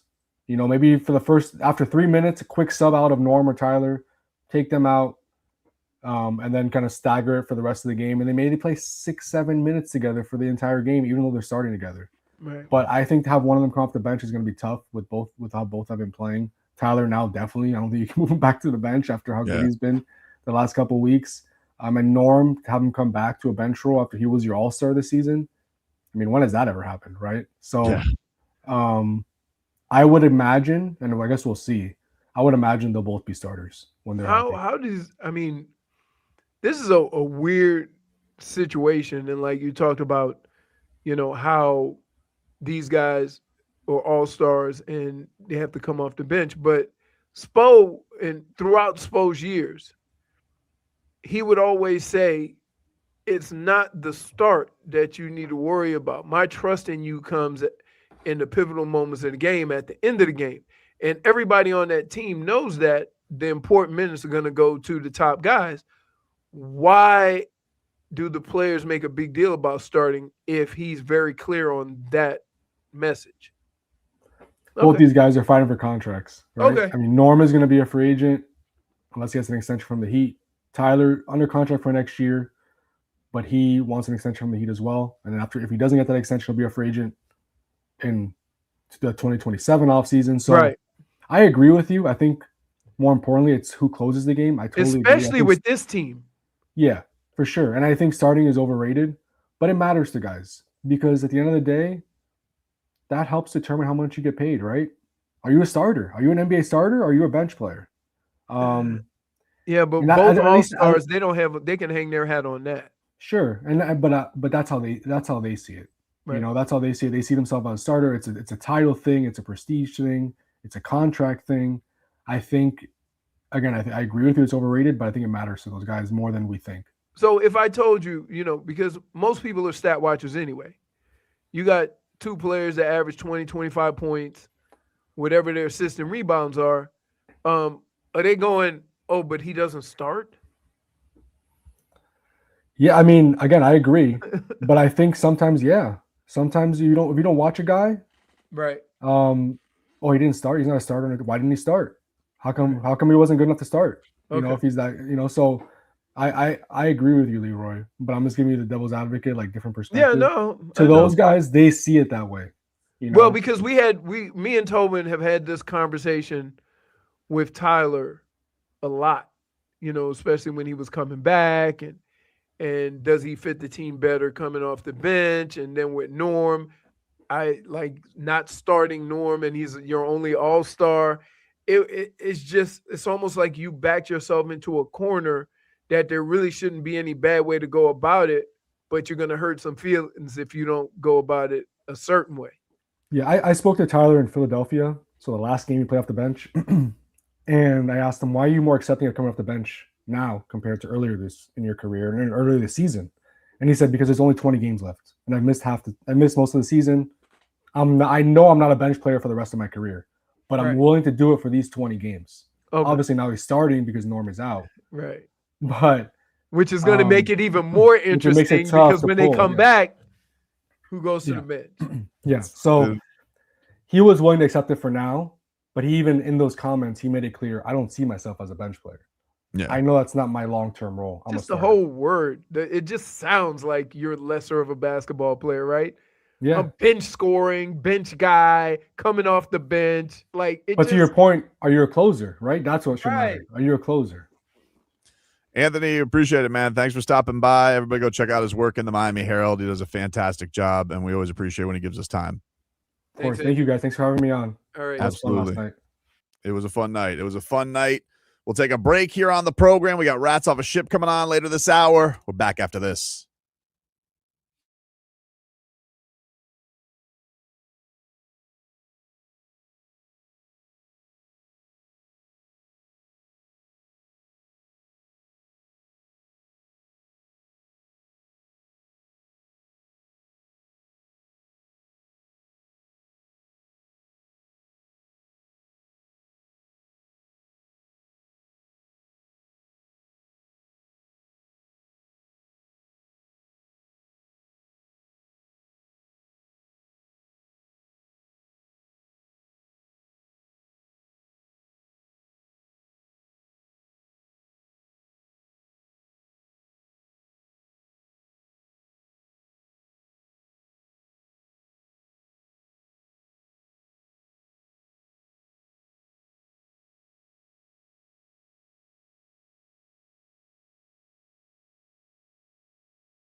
Oh, welcome back, everybody.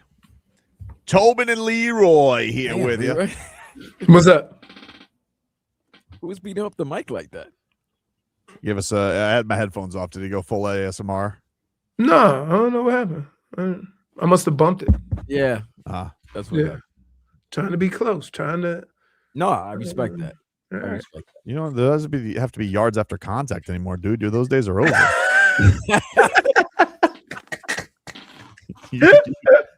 You've run your race. Dude, leave me alone. Leave me alone. Fair enough. Somebody said that in practice. Hey, those don't go in your stats. This Ravens thing is crazy, man. So like it's really smart. No, I get it, but you know who I feel bad? I feel bad for Maxx Crosby because it's awkward. Like he very clearly is done with the Raiders and wants to be off the Raiders. Like what happens now? Does he get traded for a bag of donuts? Yes, and that's the problem, that the Ravens were the highest bidder. So anybody else who was bidding on him, they ain't gonna have to give up 2 first-rounders. No, definitely not. But what happens there? Like, do you hold on to him for 1 first-rounder? Can you get a first-rounder? This is a really weird. Or can you swoop in and here's come on the the problem. cheapskates? At this point in time, with a new regime there too, right? Would you rather just have the free up the money and just let him go? Because what are you going to get for him? And what teams are going to do is make you hold on to him so it ends up costing you more money.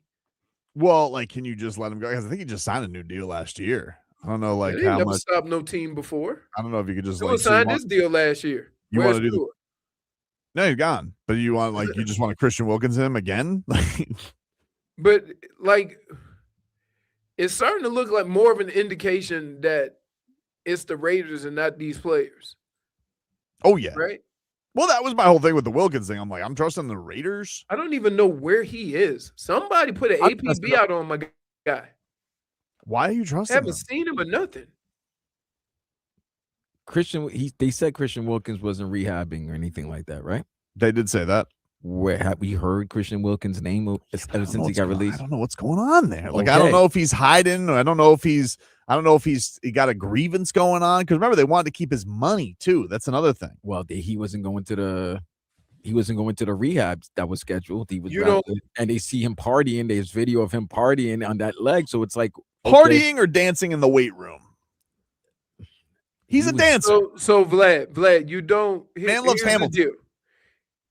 You don't have to go to that rehab if you have a rehab that's been approved by the team.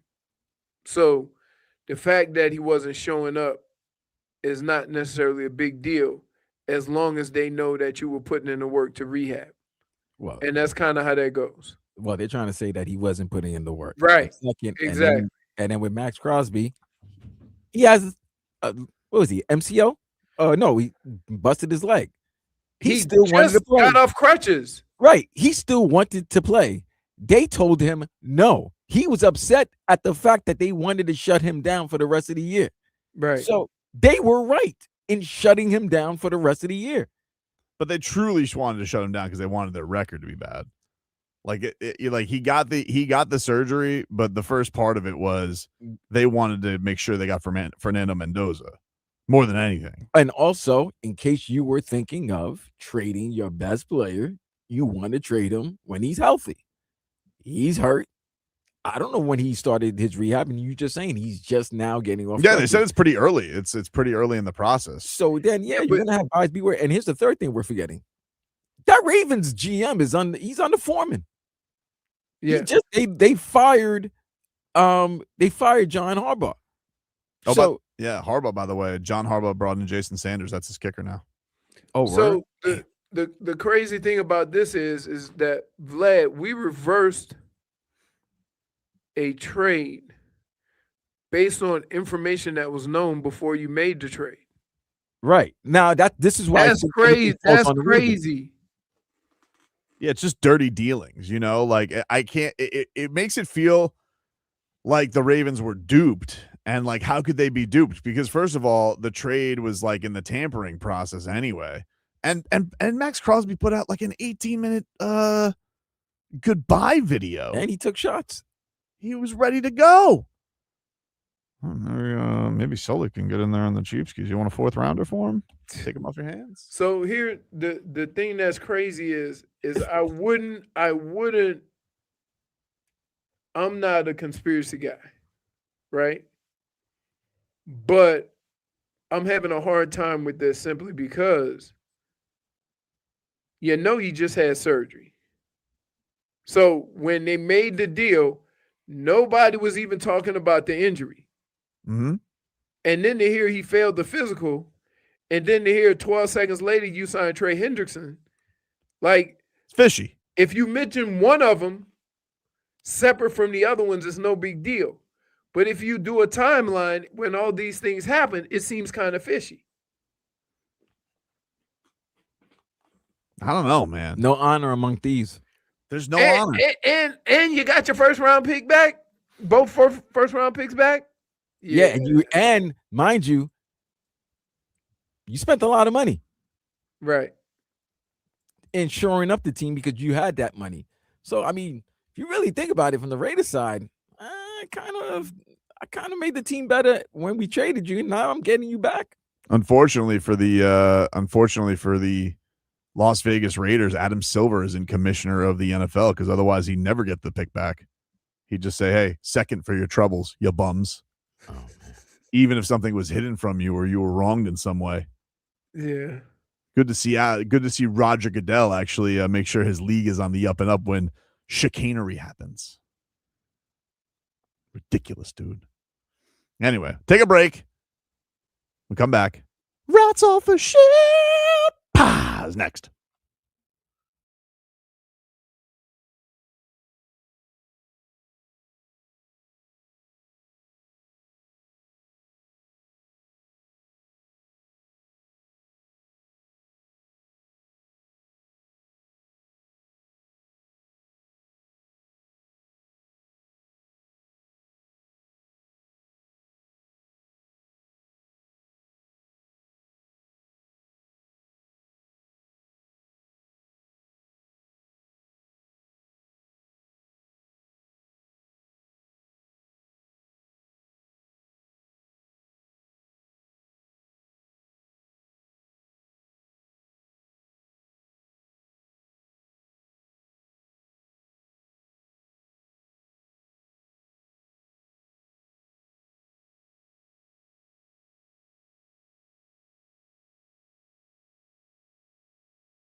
Okay.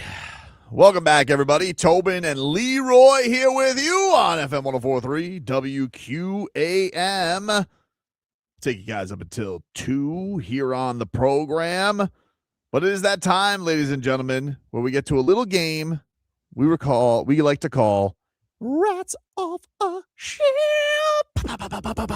The 83-point game of radio. Great intro. Doing good. Are you guys ready? Yes, very much so. What do you have? Alrighty then. Well, first we have some sound from Stephen A. Smith talking about Bam Adebayo last night. All right, here is Stephen A. Smith on First Take on Bam's performance. Bam is a pretty damn good player.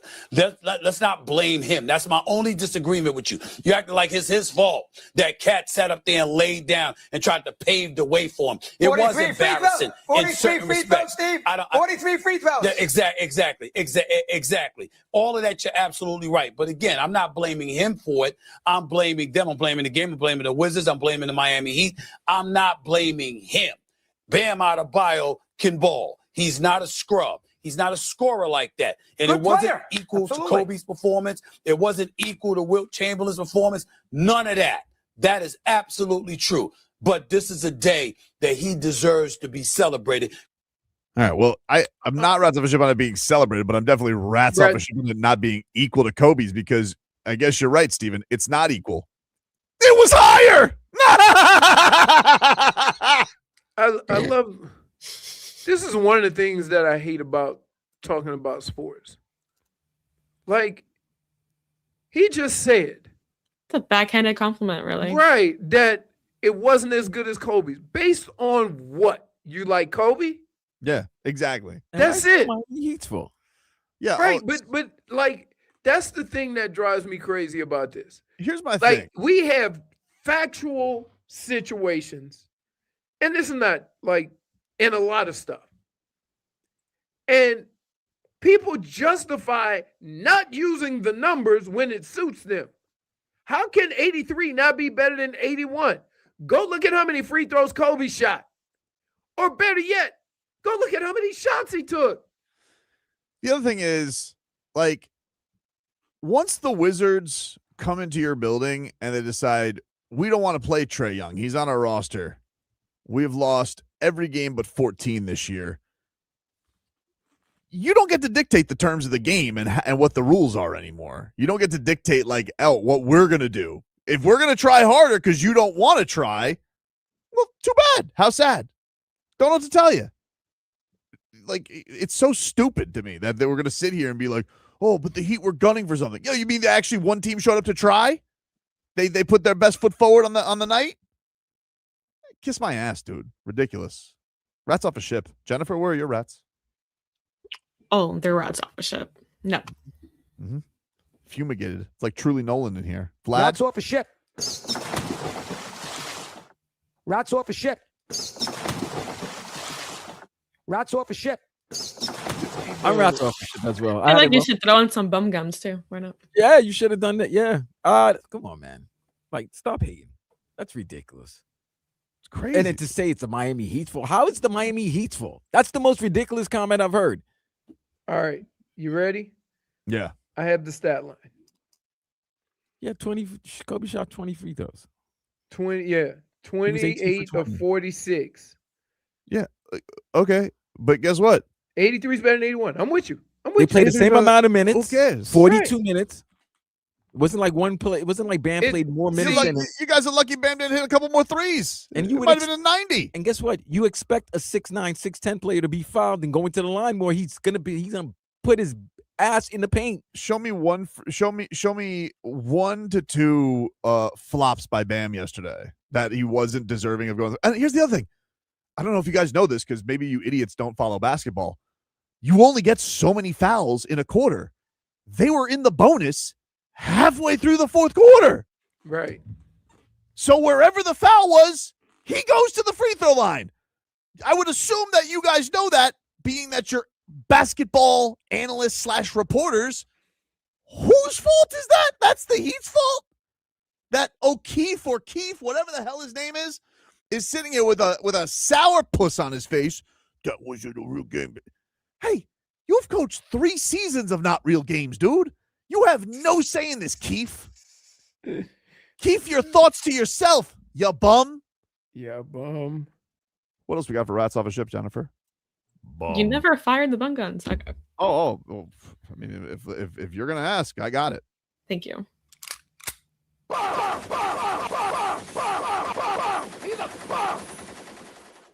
Always Bam. How the Wizards felt yesterday when Bam was scoring on them. That's what it sounded like. Bum. Next we have, what's that?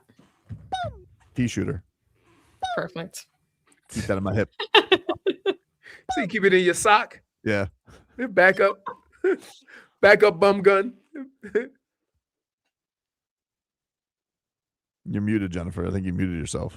Are you guys ready for the next one? Yes. Okay, I wasn't sure. All right, number 2, we have Victor Wembanyama. All right, Victor Wembanyama had some Bam Adebayo. thoughts. Vic, did you see Bam had 83 tonight? And does that give you any inspiration to go for some of the bigger scoring numbers in the history?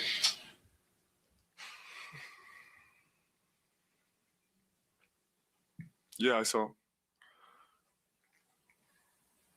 I think we're playing a league where there's plenty of inspiration to look up to. But yeah, I saw.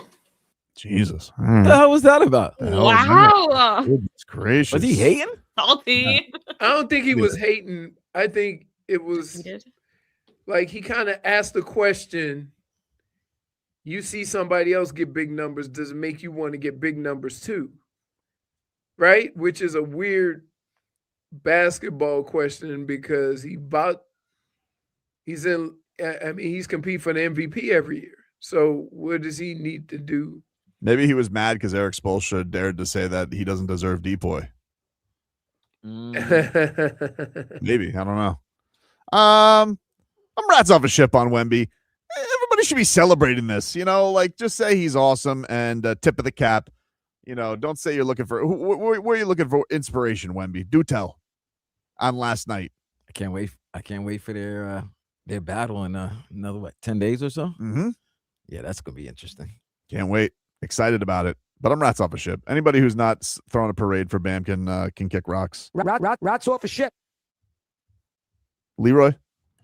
I'm rats off a ship. Rats off a ship. Jennifer. I think it was a crappy question, right? Okay. But like why would Wemby care, right? Like I don't know how well Wemby knows him. The guys that know him, the guys that know. He's very young. But Leroy, we can't do that when every player, every superstar that was asked about that question, was asked that question, and they all answered. Much more excitement than here's that. what I would say. Here's Vlad.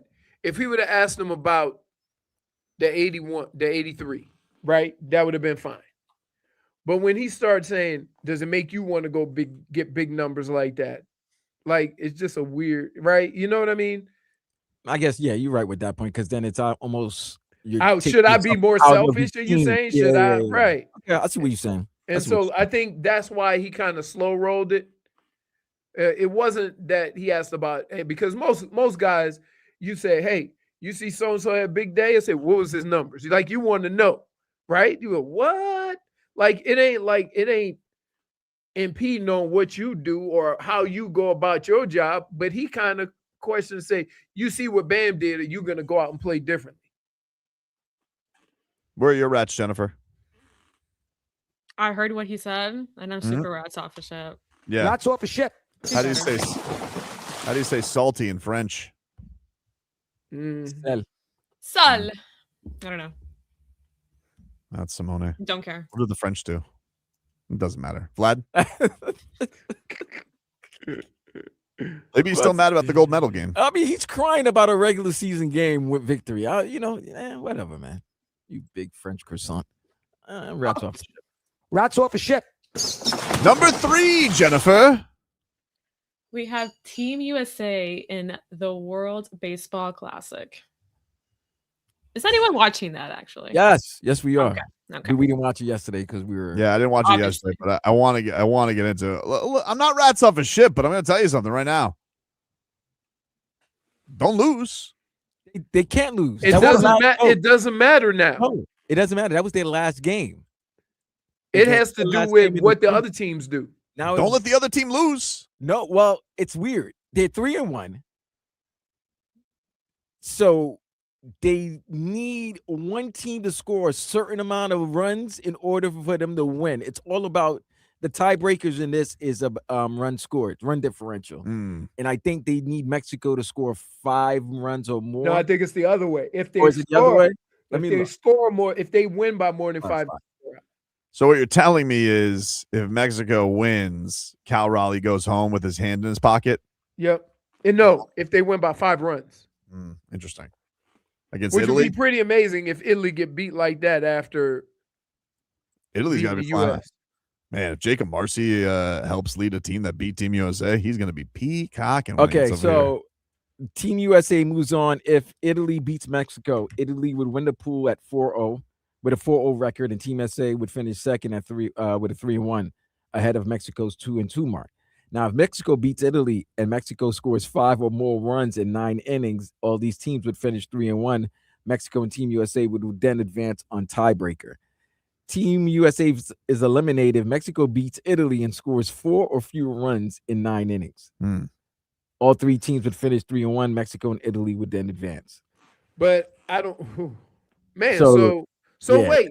the tiebreaker. If Italy doesn't win, they need to get curb stomped and just let Mexico win so they can move forward. Also. Yeah, Mexico needs to beat Italy and they need to score 5 or more runs. Yeah, but you see what I'm saying? No, but it's not about Italy could score 7. If Mexico scores 9 or 5 or more, they in. Not about winning by 5 or more. It's just they got to score 5 or more. I'm rats off a ship on weird tiebreakers. My rats are confused. Rats off a ship. I am good. Yeah. I don't know what to pick. I'm rats off a ship.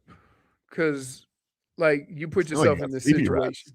Rats off a ship. Sleepy rats. He sounds like he's got sleepy rats. Who, me? Yeah. Stop leaning, please. Oh, he's getting sleepy. I gotta drive.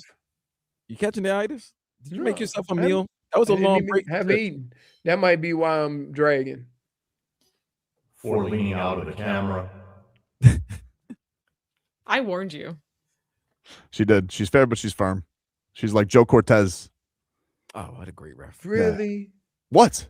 Oh, that's one of the best I'm referees. talking about her. What? I gave you a warning and you ignored it. You're yeah, not, and you ignored it. You're But not take a point. You dead keep holding. center either. Am I not? You're not. All right. We did get Jennifer crazy. a referee shirt. Guys and girls, come on. Not after Bam's 83-point performance. You two need to just no stop quibbling. it. No quibbling. No Come on. quibbling. All right. No. Damn, Stay in the she said, camera. I'm gonna yell at you, Leroy. Where are your rats, Jennifer? Rats off a ship. What? Rats off a ship. Care about that right now? Vlad? Come on, man. You already know. Rats off a ship. All right, give us one more, Jennifer. We have Ronda Rousey ripping the UFC to pieces. Oh, she went in. Ronda Rousey yesterday had her press conference with Gina Carano on Netflix. Their fight is, I think, in May. Ronda Rousey went in on the UFC. The UFC White House card came out. John Jones had some financial issues with the UFC. What are your thoughts on that situation? I mean, it used to be that UFC was the best place that you could come in combat sports to make a living and be paid fairly, and now it's no longer. It's one of the worst places to go. It's one of the. It's why so many of their top athletes are leaving to go and find pay elsewhere. It's why their champions like Valentina are selling pictures of their on OnlyFans. You know, like these people are, a lot of them at the ground level, they can't support their families. They're living poverty level, fighting full time. And this company just got $7.7 billion Like, there's no reason that they can't afford to pay their athletes at least a living wage, and not even that, to at least be able to match what these athletes are making in other sports. Why would they expect to get the best athletes and these best aspiring kids that want to be something into MMA? Why not go into football? Why not go into boxing? Why not go into anything else? And so they're bleeding talent because of their short-term greed. They're thinking about the next quarter. They're thinking about the shareholders, and they're not thinking about their responsibility to be, stewards of the future of the sport. She's not wrong. I'm not rats off a ship. She makes good points. It's a good rant. So I'm not rats off a ship. I think I think all of them fair points. And I told you guys on Monday, like, I love fighting. I love combat sports. UFC's been pretty underwhelming lately. Right. I still tune in. I catch every fight, but it's been and then this whole idea of like they're just lowballing all of their guys, and then on the flip side of it, they're seeing all the the boxing salaries that are out there for some, because they're trying to rattle the cage in boxing. I don't know how you think that's going to be a recipe for success for you guys. I don't know how you're going to have a boxing card and pay those guys great and not think you're going to have any blowback from the guys that have been with you in UFC for so long. That's especially the main eventers. Yep. Right. I'm not rats off a ship. Like, sometimes you may not like the messenger, but the message was pretty on point. I want to know this. We've been saying this for a while with UFC. With Jennifer's graphics, does that rat have a flip phone? What does he got over there? It kind of looks like, what is that thing? It is a phone. No, it's not a phone. It looks like a phone. It definitely looks like he has a flip phone. I thought it was like a night. Actually, you know what? I don't know. I've always thought, I was like, no, wait. I think that's like a part of the boat. Is that a gun? It looked like he was getting ready to call. Hey, buddy. Hey, I'm about to be rats off this ship. I need a ride. Looks kind of like the wiper, right? Look, dude, it's like a silver. I've always thought or like a knife. No, I think it's like a wiper. The other guy's like, "Hey, Petey, call us an Uber." Trying to figure out. I don't know. It looks like a silver handle. Looks like a flip phone. I don't know if it's a flip. It's not a phone. Oh, okay. Somebody said it's a rope tie. You know where you put the rope. Okay. It doesn't look like it. No, listen. For the purposes of our show, that's a flip phone. Anyone rats up? Oh, you know what? I see it now. Yeah, it is. You're rats up a ship, Vlad. Why is that? You made $16 million. You weren't bitching and complaining when you were the headline of all those UFC cards, and you were making all the money. Yeah, Okay? but that's her saying that they're not doing that anymore. Like, there's no pay-per-view model anymore. That's what the They point took is. away the pay-per-view model and went to Paramount. So that's what it is. I'm not going to take it from you, and then you left UFC to go try WWE, and then you saw how that happened. Like, you're happy right now because your name is finally relevant, and Netflix is doing the deal. I definitely think there's part of this that is great fight promotion for her, because she's going to get a lot of attention for ripping the UFC. Exactly. And think about it. It's like the LeBron effect or anything. Sometimes when you just mention the competitor or mention the biggest name or the biggest entity in the sport, and they know that you have some type of animosity towards them, then yes, that's going to sell. Oh, former UFC great Ronda Rousey's insulting the UFC. I've never heard Dana White say anything bad about her. And I know that a lot of the fighters were upset when she was the main event and they weren't getting the love or getting the same purses that she was. Yeah, but she deserved them because she was the draw. But she's not. Look, no. Who built her up as the draw? No, UFC did, but also she brought in a whole. I mean, like, how many women's cards have there been? And there weren't even any women's MMA in the UFC. In fact, they said they were never going to have women's UFC. Vlad, the crazy thing about it is, again, I can't necessarily say what you're saying is wrong, but she's definitely not wrong either, because every time we have some of these fights lined up, somebody backs out because Dana wouldn't pay him. This was even when it was pay-per-view. This has been happening for a long time. So the fact that she pointed it out, it's accurate, even though, she benefited from when he That's was what I'm saying. paying. Like you benefited you're probably one of the It top. still doesn't take away from the issue, though. I'm not saying that she's wrong in what she's saying. You could like, come on. Again, remember what I said about the messenger? I don't need it to hear it from a person who was benefiting. Like, yeah, that's Right. it. Sometimes in sports, though, the people you need to hear from are the people that benefit the most. But then they weren't saying it when people Right. were mentioning it When early. they were getting the That's money. what I'm saying. Now you haven't fought in the UFC nearly 10 years. You haven't done any MMA. Because you thought you were a bigger name than the sport, that you can go to another event. Well, she Another might entity. be right about that. She might have one of the biggest events this year. No, but she had to Especially go. on No, Netflix. what I'm saying is after she left UFC, she thought her name was big, that she went to WWE and she was doing movies, and that didn't work out.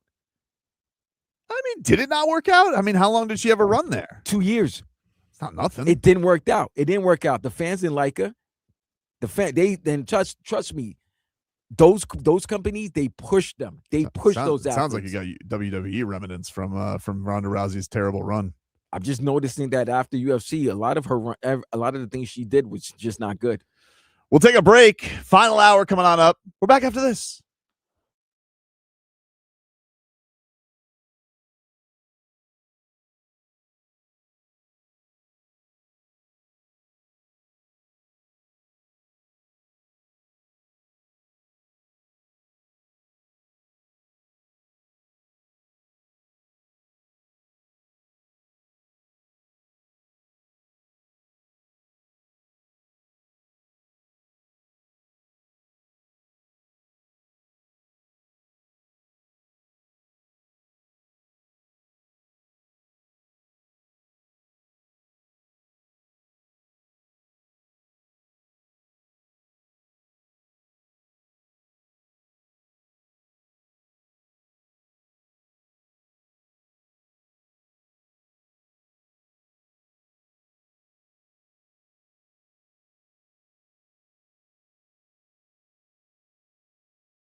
Welcome back, everybody. Welcome back. Tobin and Leroy here with you on FM 104.3 WQAM. Take you guys up until 2 here on the program. Miami Heat. They win yesterday over the Wizards. Get to our headlines brought to you by Doral Hyundai. You always pay less with your Pricito at Doral Hyundai. Visit them at Doral Hyundai and DoralHyundai.com. Been celebrating Bam's 83-point night, but we got some news also. The Dolphins have just made a signing as they have added to the edge room. Much needed after the way this has all gone over the past couple of days. But let me get this here. The Miami Dolphins have signed an edge, Joshua Uche, from used to play for Michigan back a couple of years ago.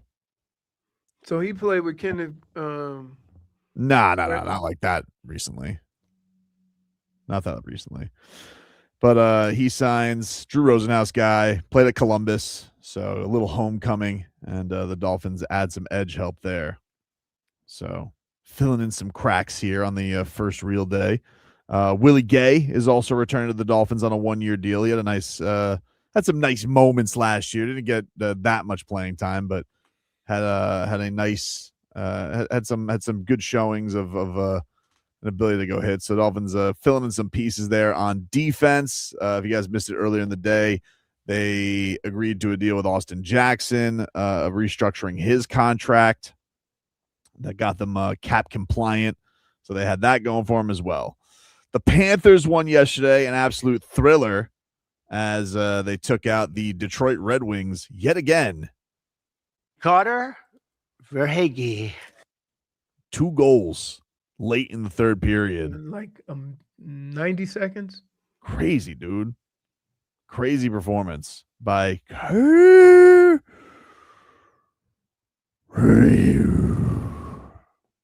So good win by the Cats yesterday, who listen, they're still 11 points out. Just when you thought you had your squeaky cheeks. Yeah, the Heat game was at the point where Bam was going off so much. JFig, like the squeaks weren't the cheeks weren't too squeaky because it was more focused on basketball. Mm-hmm. But I was watching. I was like, oh, look at them! All of a sudden, apparently, if they just played Detroit every game, they would be in a much better place. It was good. It was good. I saw some of it. Mm-hmm. Good job by Swaggy. Great setup by Matthew Tkachuk, who's been playing well as of late. And they did that without Rhino. No Rhino yesterday. No Brad Marchand yesterday. We, of course, got the news that Sasha Barkov was back on the ice skating. And I believe they are back in action. I think tomorrow. I think they take on Columbus tomorrow. Yes, they are at home. Columbus tomorrow. And then the Canes ACC play tomorrow, right? 2:30? Tomorrow, right after us. All right, there you go. So right after you listen to the Tobin and Leroy show, Brittany's filling in. Then you will listen to pregame of Canes and don't know who they're facing. I don't think it's decided yet. I don't think it's decided. I think it's tonight. So I think we'll figure it out and see who they play tomorrow. In the midst of all that, there, I think what are they? The 3 seed? 3 seed. They are. There you go. 2:30 tomorrow. You got that going.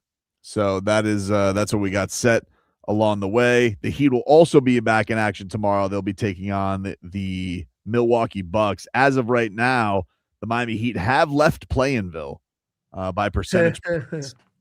How many percentage points? Is it 83? 0.83? 0.5. Okay. 0.5 percentage points over Orlando. They have 2 more wins than Orlando, but 1 more loss than Orlando. And then you have Toronto. No games in hand? Yeah, 1 game in hand against Orlando this Saturday. No, that's usually Tobin usually leads with that. Games in hand is more of a hockey thing. Games in hand, you know. Why they play the same amount of games? I'm just saying That nobody really uses it in basketball. Games in hand. But wouldn't it be the same thing? I mean, it would be the same thing. It's just it's just not basketball vernacular. Sound like a little bit of a weirdo, to be honest with you. But if you want to be Barry Melrose, that's fine. I'm not going to judge you. Okay, great. So me saying the same thing, but it's a different sport, it's not the same. I mean, it is the same, just nobody uses it in basketball. It's just strange. Nobody ever uses it except you. Hmm? You're the only one that says games in hand. That's not true. It is. Okay. Is this the part of the hour because you're hungry, you're being a child? Like This is a pointless quibble too, by the way. no, like what do you mean? Oh, you're the only one who uses it. No, I'm not. I'm Ridiculous. telling you, literally, He's that's the not only the place only that they one. use this. They use it in hockey. When the hell have you ever heard anybody in the NBA say they got games in hand? It's never a thing. The reason I they think say it's a stupid thing in any sport. because you're going by point total in the NHL. But when you said, wait, thing. hold You on. can't earn Let points me in the justify my NBA. comments. When you said they're up by percentage points, isn't that indeed the games in hand definition?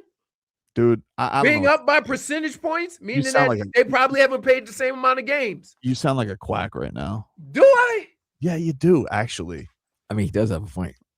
It's not the same thing. It's How not the many same games- method. No. How many games have the Miami Heat played, and how many games have the The Toronto Miami Heat have Raptors? played 66 games. And how many games the Raptors have played? The Raptors? I mean, the Magic. The Magic have played 63 games. So there's a difference of 3 games. Yeah. So guess who have 3 games at hand? Yeah, but nobody says that. It doesn't make it any less true. It does make it true, but you sound like a weirdo. Like if I said, no, if a Magic fan says we got 3 games in hand, I'm like, what are you, a Lightning fan? Like what do you mean? Like that's not a thing. All right. So what would you say with the 3 games? I guess you got 3 more games to go. I don't know. Nobody says it. But you understand that our argument beforehand is I would say games in hand is stupid.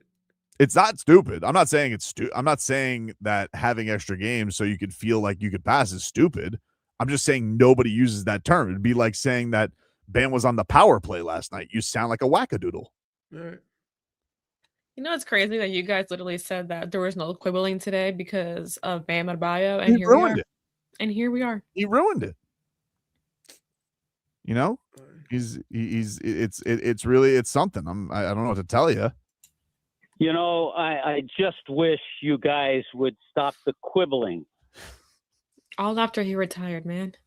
He hasn't retired yet. Well, he announced it. There we go. When he retires, I'll respect his wishes. Maybe. Doubt it. Take a break. Back after this.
Welcome back, everybody. It's Tobin and Leroy here with you on FM 104.3 WQAM.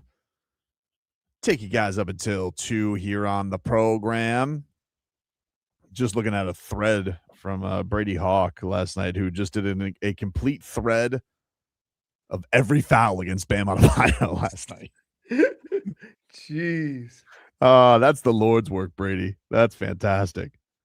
Good. Maybe I'm sure other people will they'll actually respect it. They'll do their research and not just be rat bastards about everything. Unbelievable, dude. What a night it was last night. What are the best? Have you ever seen a historic performance before, Leroy? Like in person? Have you seen a record in person? Team record, anything? Marcos? Vlad, you see anything in person? Any records you ever been in person for? Jennifer, anybody? Never. I don't know. Wow, that's a great question. Have I seen a record? I'm trying to think. Record, I'm not sure, but I was there for one of the finals games. 20. I have to look back.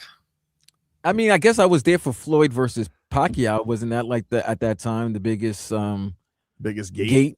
Biggest gate. Yeah, that counts. Yeah, I'll take it. Yeah, I mean, that would be the first thing that come to mind. I've never been to a no-hitter. I've never been. Oh, I got one. What'd you? Game 4, Dodgers Red Sox. Which was the 18-inning affair. The first time that the Dodgers were in the World Series. Red Sox versus Dodgers. That's a lot of innings. Yeah, I was there. That's a lot of sitting. I went to game 2 of the NBA Finals 2013. Game 2. So they won that game because they lost game 1 on the Bull Bleep traveling call. So yeah, I'm trying to think. Series. I can't think. I would say the most unique thing I've ever seen. Carlos Baerga hit a home run from both sides of the plate in the same inning. That's cool. Yeah, I've seen some weird stuff. Like I saw Dontrelle Willis hit 2 3-run homers. I saw the ball I was at the game where the ball bounced off Jose Canseco's head. That's kind of cool. Did you realize what had happened at the time? Everybody just looked around and they go, did it bounce off his glove? And then they showed a replay. It bounced off his head. Yeah, I've seen that. As Derek Lee, I saw him hit a regular home run and an inside the park home run. So I've seen inside the park home runs are cool. I don't know if I've seen I haven't seen like a record for the Marlins. I've been awesome games before. Like I was at Pudge holding on to the ball. I was basically at that whole I had season tickets. So I was at like every 2003 game. Josh Beckett having his first complete game. But record, I'm trying to think. I don't know. I think that's like the first time I watched like a legit, I saw a franchise record and the second most ever televised. He won't have to just tell everybody. Somebody said, do we really know if Wilt scored 100? People are skeptical. People have questions. Listen, I have questions. Why? Fam. Especially when you could basically fist fight on the court, they gonna just let him do that? I'm saying. And also I have questions because supposedly it was against the Knicks. So I'm gonna have questions. Wait, why everybody getting their career numbers off of the Knicks? I mean, it's the biggest market. So you would think if there was a biggest market, there would be some. You got Will, you have Book. Book got 70? No, Book didn't get 70 on the Knicks. He got it against Boston. It was at the Boston. Boston Garden. No. We aren't let D Book do that. I would say, Vlad, you may not have been to all of them, but you know when a bad situation has plagued any of your teams. They have back in 1962. Yeah, well, you know. What happened? What kind of cameras they had? Yeah. I don't know, but somebody could have a Polaroid. Y'all want to hear something? Y'all want to hear something crazy? What's that? When I was a kid, you didn't even watch sports live. You didn't even watch basketball live. They would show it like at night or the next day. Datesoft says technology holds the all-time record against Leroy. What are you talking about? Never lost. Really? Crowder Goat said, technology just put 150 up against Leroy. I'm sorry, Leroy. That was funny. Dade South says he was at the Barry Bonds broken bat home run game. I was at that game too. I mean, they should have took him directly to the hospital and drew some blood. Oh, dude. Bane juice all the way. Did they take broken bat home run?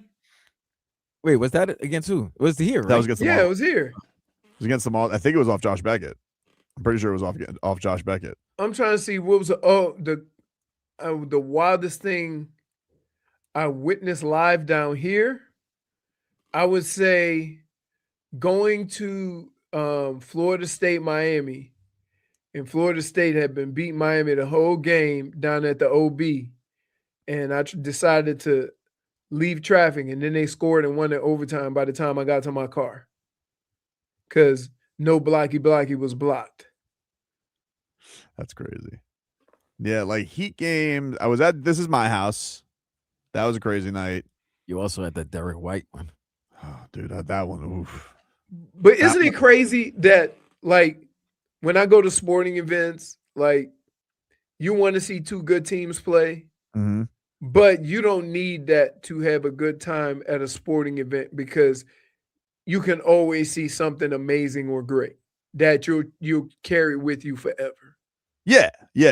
But it is fun. It is fun seeing gunning for a number. It's fun. Right. Like, you're just like, I can't believe that this is just going to keep going and going and going. That's what was just so cool about yesterday. And so I know, like, when the national narrative of people just taking a whiz on it are like, oh, they watched the last 5 minutes. It's like, yeah, but you guys didn't see like the entire game. Like, I know you didn't. You know, why would you? In fairness, like, why would you to be tuning into Heat Wizards on a Tuesday? Right. Even though NBC broke in on it, they were like, we're going to this because it was that kind of a night. But that game was unlike anything I've ever been to. It really was. And the thing is, it wasn't like a buildup because he scored 30 in the first quarter. So we like, now you interested to see where is this going to go? Should have gone with Kachuk points. We got greedy. Yeah, I was just thinking that. Should have gone with Kachuk points. Yeah, you would have hit big. See, as our leader, you have to direct us that points are an option. I don't know. I know you just do goals. I get blinded by the big payoff and plus 5,000. It would have still paid. It would have still paid. I'm not responsible like that. But Jaime screwed us anyway, so it don't matter. It's not even. Jaime did screw us, but it's not that Jaime screwed us. It's just that Bam took everything. Do you think anybody gambled last night and they were just like, I think it was Will Manso. I think he tweeted out somebody took Bam's under yesterday, and he sent the screenshot of them betting the under, and it was 24.5, and it just shows 83. That's embarrassing. I mean, you just never could be more wrong on a bet. You couldn't. No. Schmiethan says it was Hawks bet. I don't understand how you could ever bet a Bam under the way he's played the last 10 games. And mind you, yesterday everybody was out. Who else going to do it? No, because Tyler was still to 26. I think Tyler was at 25 up to 3 p.m. Yeah, so maybe like the numbers probably juiced up for Bam once Tyler was out. The numbers definitely juiced up for Jaime because he was 19 or 20. Yeah, because Tyler didn't get ruled out until like a half hour beforehand, 40 minutes beforehand, because he was out there warming up, but he didn't look like he was. I didn't feel like he was. He was all the way. And y'all say I'm negative. What's that? D Sizzle. Bam's putting up 14 next game. He might. I don't care. He's already locked play of the week. Has to. He's gonna have back to. He might get play of the month. How could you top that? It's crazy. We'll talk about more of it. A man who was there covering it, has covered Bam for a long time, was Anthony Chiang of the Miami Herald. These are some cool photos. Yeah, I was looking at the Trevor Keels the website. They're so good. Look at this. Oh, I do have one, and I think she does a great job. But the sideline reporter, Kelly Sacco, yeah, she didn't ask the question and Norm Powell had to ask the question. Well, in fairness, she did get doused with water. Yeah, but she asked questions after she got doused. We will talk to a man who also has plenty of questions, Bam Adebayo, and that is Anthony Chiang of the Miami Herald, and he'll join us coming up next.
All right, welcome back, everybody. Tobin and Leroy here with you on FM 104.3 WQAM. We'll take you guys up until 2 here on the program. Been talking about Bam Adebayo's historic performance all day here on the show today. 83 points, the second most in NBA history, only behind Wilt Chamberlain's 100, passes Kobe Bryant's 81 points. Let's break it all down. Let's go out to the Toyota of Hollywood guest line. Shop over 2,000 Toyotas on sale at one location at Toyota of Hollywood on 441 between Hollywood and Sheridan, and toyotaofhollywood.com. Anthony Chiang covers the Miami Heat for the Miami Herald, and he joins us here on the guest line. What's going on, dude? How are you? I'm good. I just still can't believe what happened last night. How are you guys? I'm just blown away, man. It was insane. It was insanity. Like, did you have a point? Because I was talking, we were talking about this all show, Anthony. Like, it was such a fun night because he just kind of kept knocking down benchmarks throughout the whole night, whether it be like quarter records, career highs, franchise records. Like, did you have like a sense around at what point, like, man, this is going to be a crazy night? The first quarter when he had, set the Heat record for highest scoring quarter in team history. I think at that point I knew it was going to be a special night. I didn't think it was going to be 83, but I kind of knew it was going to be something different. My question was, from the beginning, was how long is he going to play? Because we figured this was probably going to be a blowout win. Are they going to rest Bam for most of the second half? Is he going to rest in the fourth quarter? Even in the third quarter, we didn't know if he was going to play most of the fourth quarter. I was like still unsure of what it was going to get to. I don't think anybody expected 83, but I think once he got off to that hot start and he put himself in position to have that kind of night, that's when you kind of knew, okay, maybe this could be something special. Could he get to 61? I think was the first question. Can he break LeBron's team record of 61 points? And obviously he shattered that.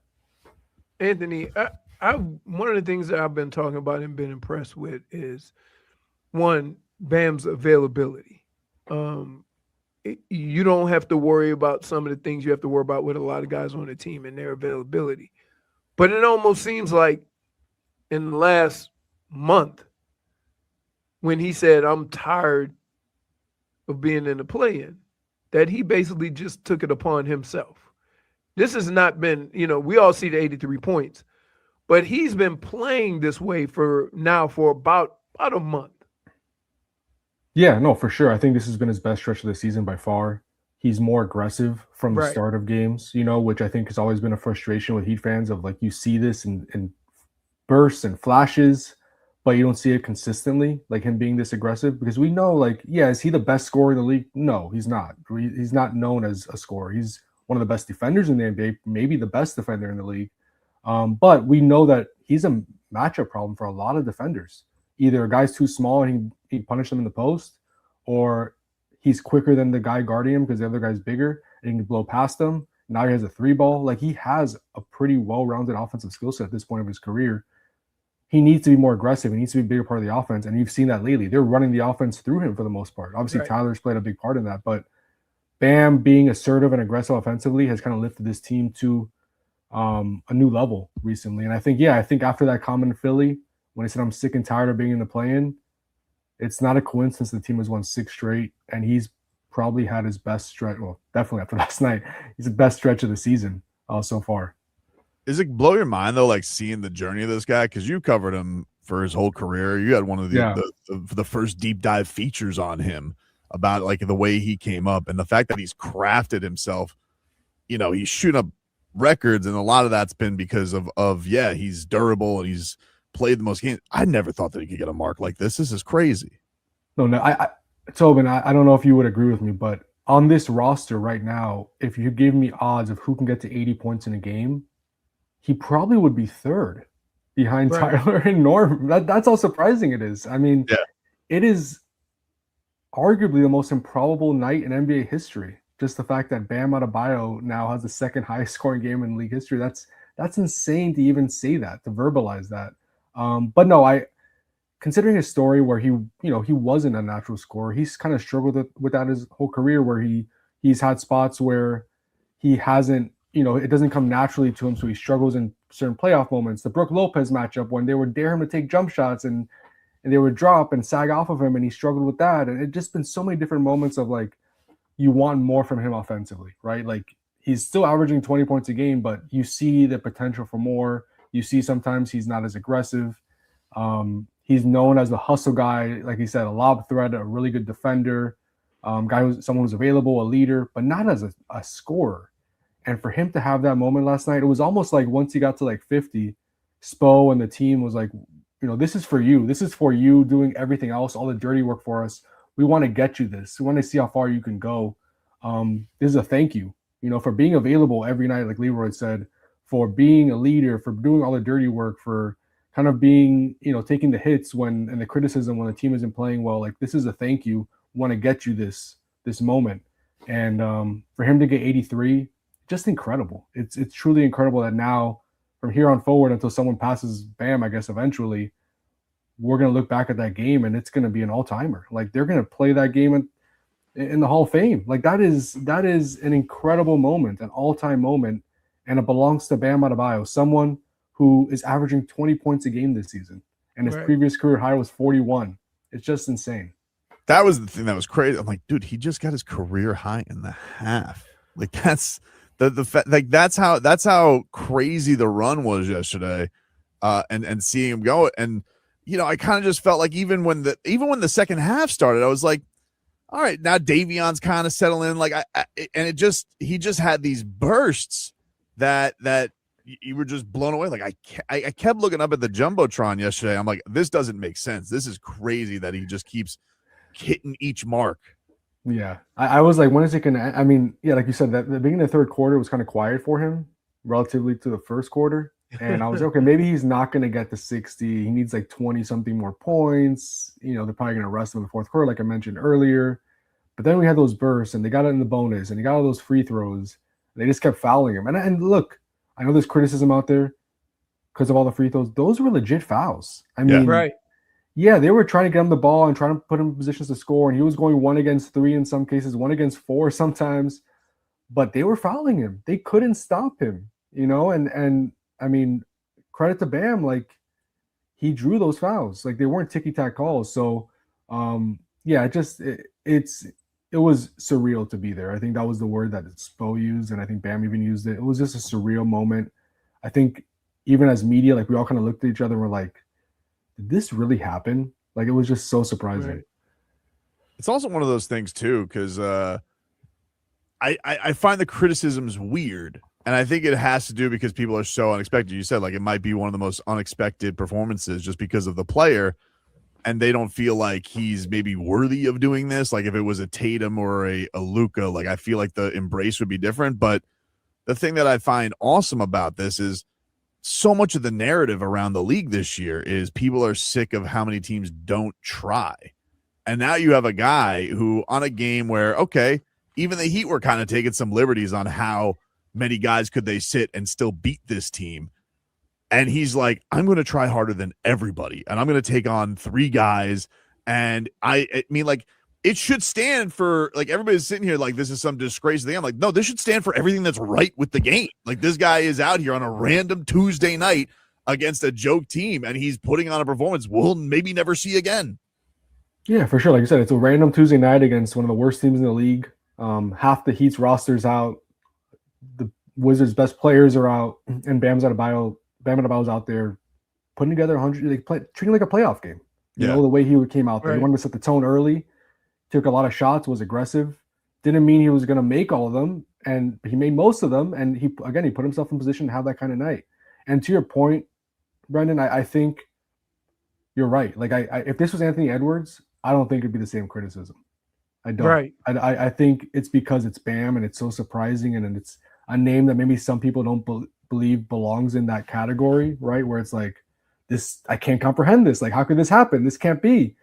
But if it was somebody else, a natural scorer, one of the best scorers in the league, I think the reaction would be different. That's just my hunch. Like, I think it'd be different. I think it's because it's Bam and because it's so surprising and a name that really shouldn't be on that list, and it's on that list, that maybe has some people kind of trying to poke holes in it. But Anthony, this is why sports is great. Oh, because yeah. on a Tuesday night, we are here Wednesday from 10 to 2 talking about a Tuesday night game against the Wizards. Yep. Right? Yeah, a team that was going out of their way to lose.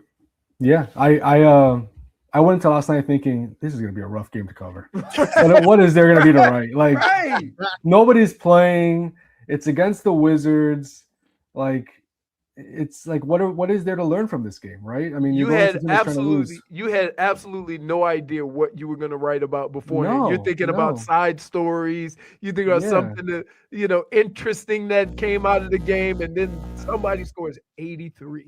I gotta be honest. Like before the game, when Spo went out there and was kind of campaigning for Bam to be DPOY and Hyman to be 6-man, I'm like, you know what?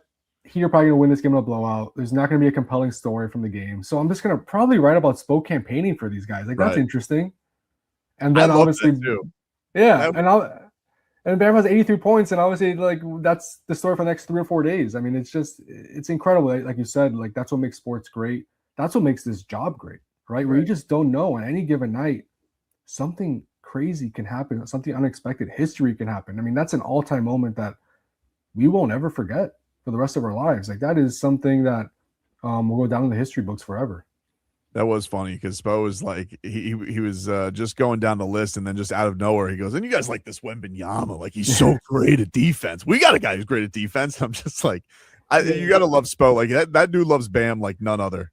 Oh yeah, he doesn't like campaigning for guys unless it's Bam. Yeah. He'll campaign for Bam every year for all NBA, for all defense, for defensive player of the year. That's one of his favorite players for sure. Just on a big picture on the team, they're percentage points now finally out of Play-in-ville for the time being. But just when they're all whole now, like, I mean, I guess they really haven't been all whole because Norman Wiggins have missed some time. But do you feel like something has been figured out here? Do you feel like this is a good run? Or do you feel like they still have a lot more to prove if they're going to do anything this year? I still think they have stuff to prove. We still haven't seen this team click on all cylinders when they're fully healthy, right? And maybe they'll never be fully healthy. We don't know. I mean, we keep talking about this concept of them getting to full health and having Tyler and Norm playing together. We haven't really gotten that opportunity. So I think we still need to figure out what that looks like. But yeah, this stretch has been encouraging. Their defense is one of the best in the league. It's been one of the best in the league all season. Their offense has been better, trending in a better direction. They have a top 15 offense and a top 5 defense. That's the profile of a really good team. So they should be better than the record. I think they're finally kind of, moving in the direction of where they should be, kind of 6th, 5th in the East, percentage points behind 5th. But they have some tough games coming up and some important ones. Orlando. They have 2 against Toronto in March. They have 2 against Cleveland in March. Like their schedule before after the break was one of the easier ones in the league, but a lot of those easy games are getting out of the way. The 2 against Brooklyn, 2 against Washington. Now the schedule toughens up, especially after this Milwaukee game. On Thursday, you have Orlando at home outside a huge game that could really help decide where the Heat end up. But I think there's, this is encouraging, but we got to see more, and we got to see it when this team is at full health, if that ever happens. Mm-hmm. Yeah, because it is a tough. We've talked about this a little bit this week, but when Norm comes back, what do they do? Like, because Tyler's been cooking. If Tyler keeps this up, it's always kind of been in the reverse. It's usually like, oh, well, Tyler, is he going to come off the bench? And he did, and he seemed like he had a much better mindset about it the second time around this year when he came back. But we really, they're not playing a ton together, but we don't know if that works. Do you feel like, because Norm's been starting all year, Spo will go back to that? Like, what do you ride the hot hand? I think he'll end up starting both of them together. I mean, Norm has been the all-star this year. I guess you could ask him to come off the bench, but that's tough. Like he was your best player for the first half of the season. To now have him come back and play off the bench as 6-man, I just don't know if you could do that. So I think they'll have them both start together. I think Tyler and Norm, Bam obviously will be in the starting lineup with Davion and Wiggins probably. And then maybe you, kind of like what Bam's doing with Kel'el right now, you kind of stagger their minutes. Maybe after 3 minutes, a quick sub out of Norm or Tyler, take them out, and then kind of stagger it for the rest of the game. And they maybe play 6-7 minutes together for the entire game, even though they're starting together. Right. But I think to have one of them come off the bench is going to be tough with how both have been playing. Tyler now definitely. I don't think you can move him back to the bench after how good he's been the last couple of weeks. And Norm, to have him come back to a bench role after he was your all-star this season. I mean, when has that ever happened, right? So I would imagine, and I guess we'll see. I would imagine they'll both be starters when they're healthy. This is a weird situation, and like you talked about, how these guys are all-stars and they have to come off the bench. But Spo, and throughout Spo's years, he would always say, it's not the start that you need to worry about. My trust in you comes in the pivotal moments of the game, at the end of the game. And everybody on that team knows that the important minutes are going to go to the top guys.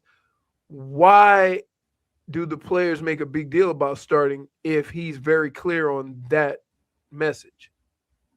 Both these guys are fighting for contracts, right? Okay. I mean, Norm is going to be a free agent unless he gets an extension from the Heat. Tyler, under contract for next year, but he wants an extension from the Heat as well. And if he doesn't get that extension, he'll be a free agent in the 2027 offseason. So right. I agree with you. I think more importantly, it's who closes the game. I totally especially with this team. Yeah, for sure. And I think starting is overrated, but it matters to guys because at the end of the day, that helps determine how much you get paid, right? Are you a starter? Are you an NBA starter? Or are you a bench player? Yeah, but both all-stars, they can hang their hat on that. Sure, but that's how they see it. Right. That's how they see it. They see themselves as a starter. It's a title thing. It's a prestige thing. It's a contract thing. I think, again, I agree with you. It's overrated, but I think it matters to those guys more than we think. So if I told you, because most people are stat watchers anyway, you got two players that average 20, 25 points, whatever their assist and rebounds are they going, oh, but he doesn't start? Yeah, I mean, again, I agree, but I think sometimes, sometimes if you don't watch a guy, right? He didn't start. He's not a starter. Why didn't he start? How come he wasn't good enough to start? If he's that, so I agree with you, Leroy, but I'm just giving you the devil's advocate, like different perspective. Yeah, no. To those guys, they see it that way. Well, because me and Tobin have had this conversation with Tyler a lot, especially when he was coming back and does he fit the team better coming off the bench? And then with Norm, I like not starting Norm and he's your only all-star. It's almost like you backed yourself into a corner that there really shouldn't be any bad way to go about it, but you're going to hurt some feelings if you don't go about it a certain way. Yeah, I spoke to Tyler in Philadelphia. So the last game he played off the bench. And I asked him, why are you more accepting of coming off the bench now compared to earlier in your career and earlier this season? And he said, because there's only 20 games left. And I missed most of the season. I know I'm not a bench player for the rest of my career, but I'm willing to do it for these 20 games. Okay. Obviously now he's starting because Norm is out. Right. But which is going to make it even more interesting because when they come back, who goes to the bench? Yeah. So he was willing to accept it for now, but he even in those comments, he made it clear, I don't see myself as a bench player. Yeah. I know that's not my long-term role. Just the whole word. It just sounds like you're lesser of a basketball player, right? Yeah. A bench scoring, bench guy, coming off the bench. But to your point, are you a closer, right? That's what should matter. Are you a closer? Anthony, appreciate it, man. Thanks for stopping by. Everybody go check out his work in the Miami Herald. He does a fantastic job, and we always appreciate when he gives us time. Of course. Thank you, guys. Thanks for having me on. All right. Absolutely. It was a fun night.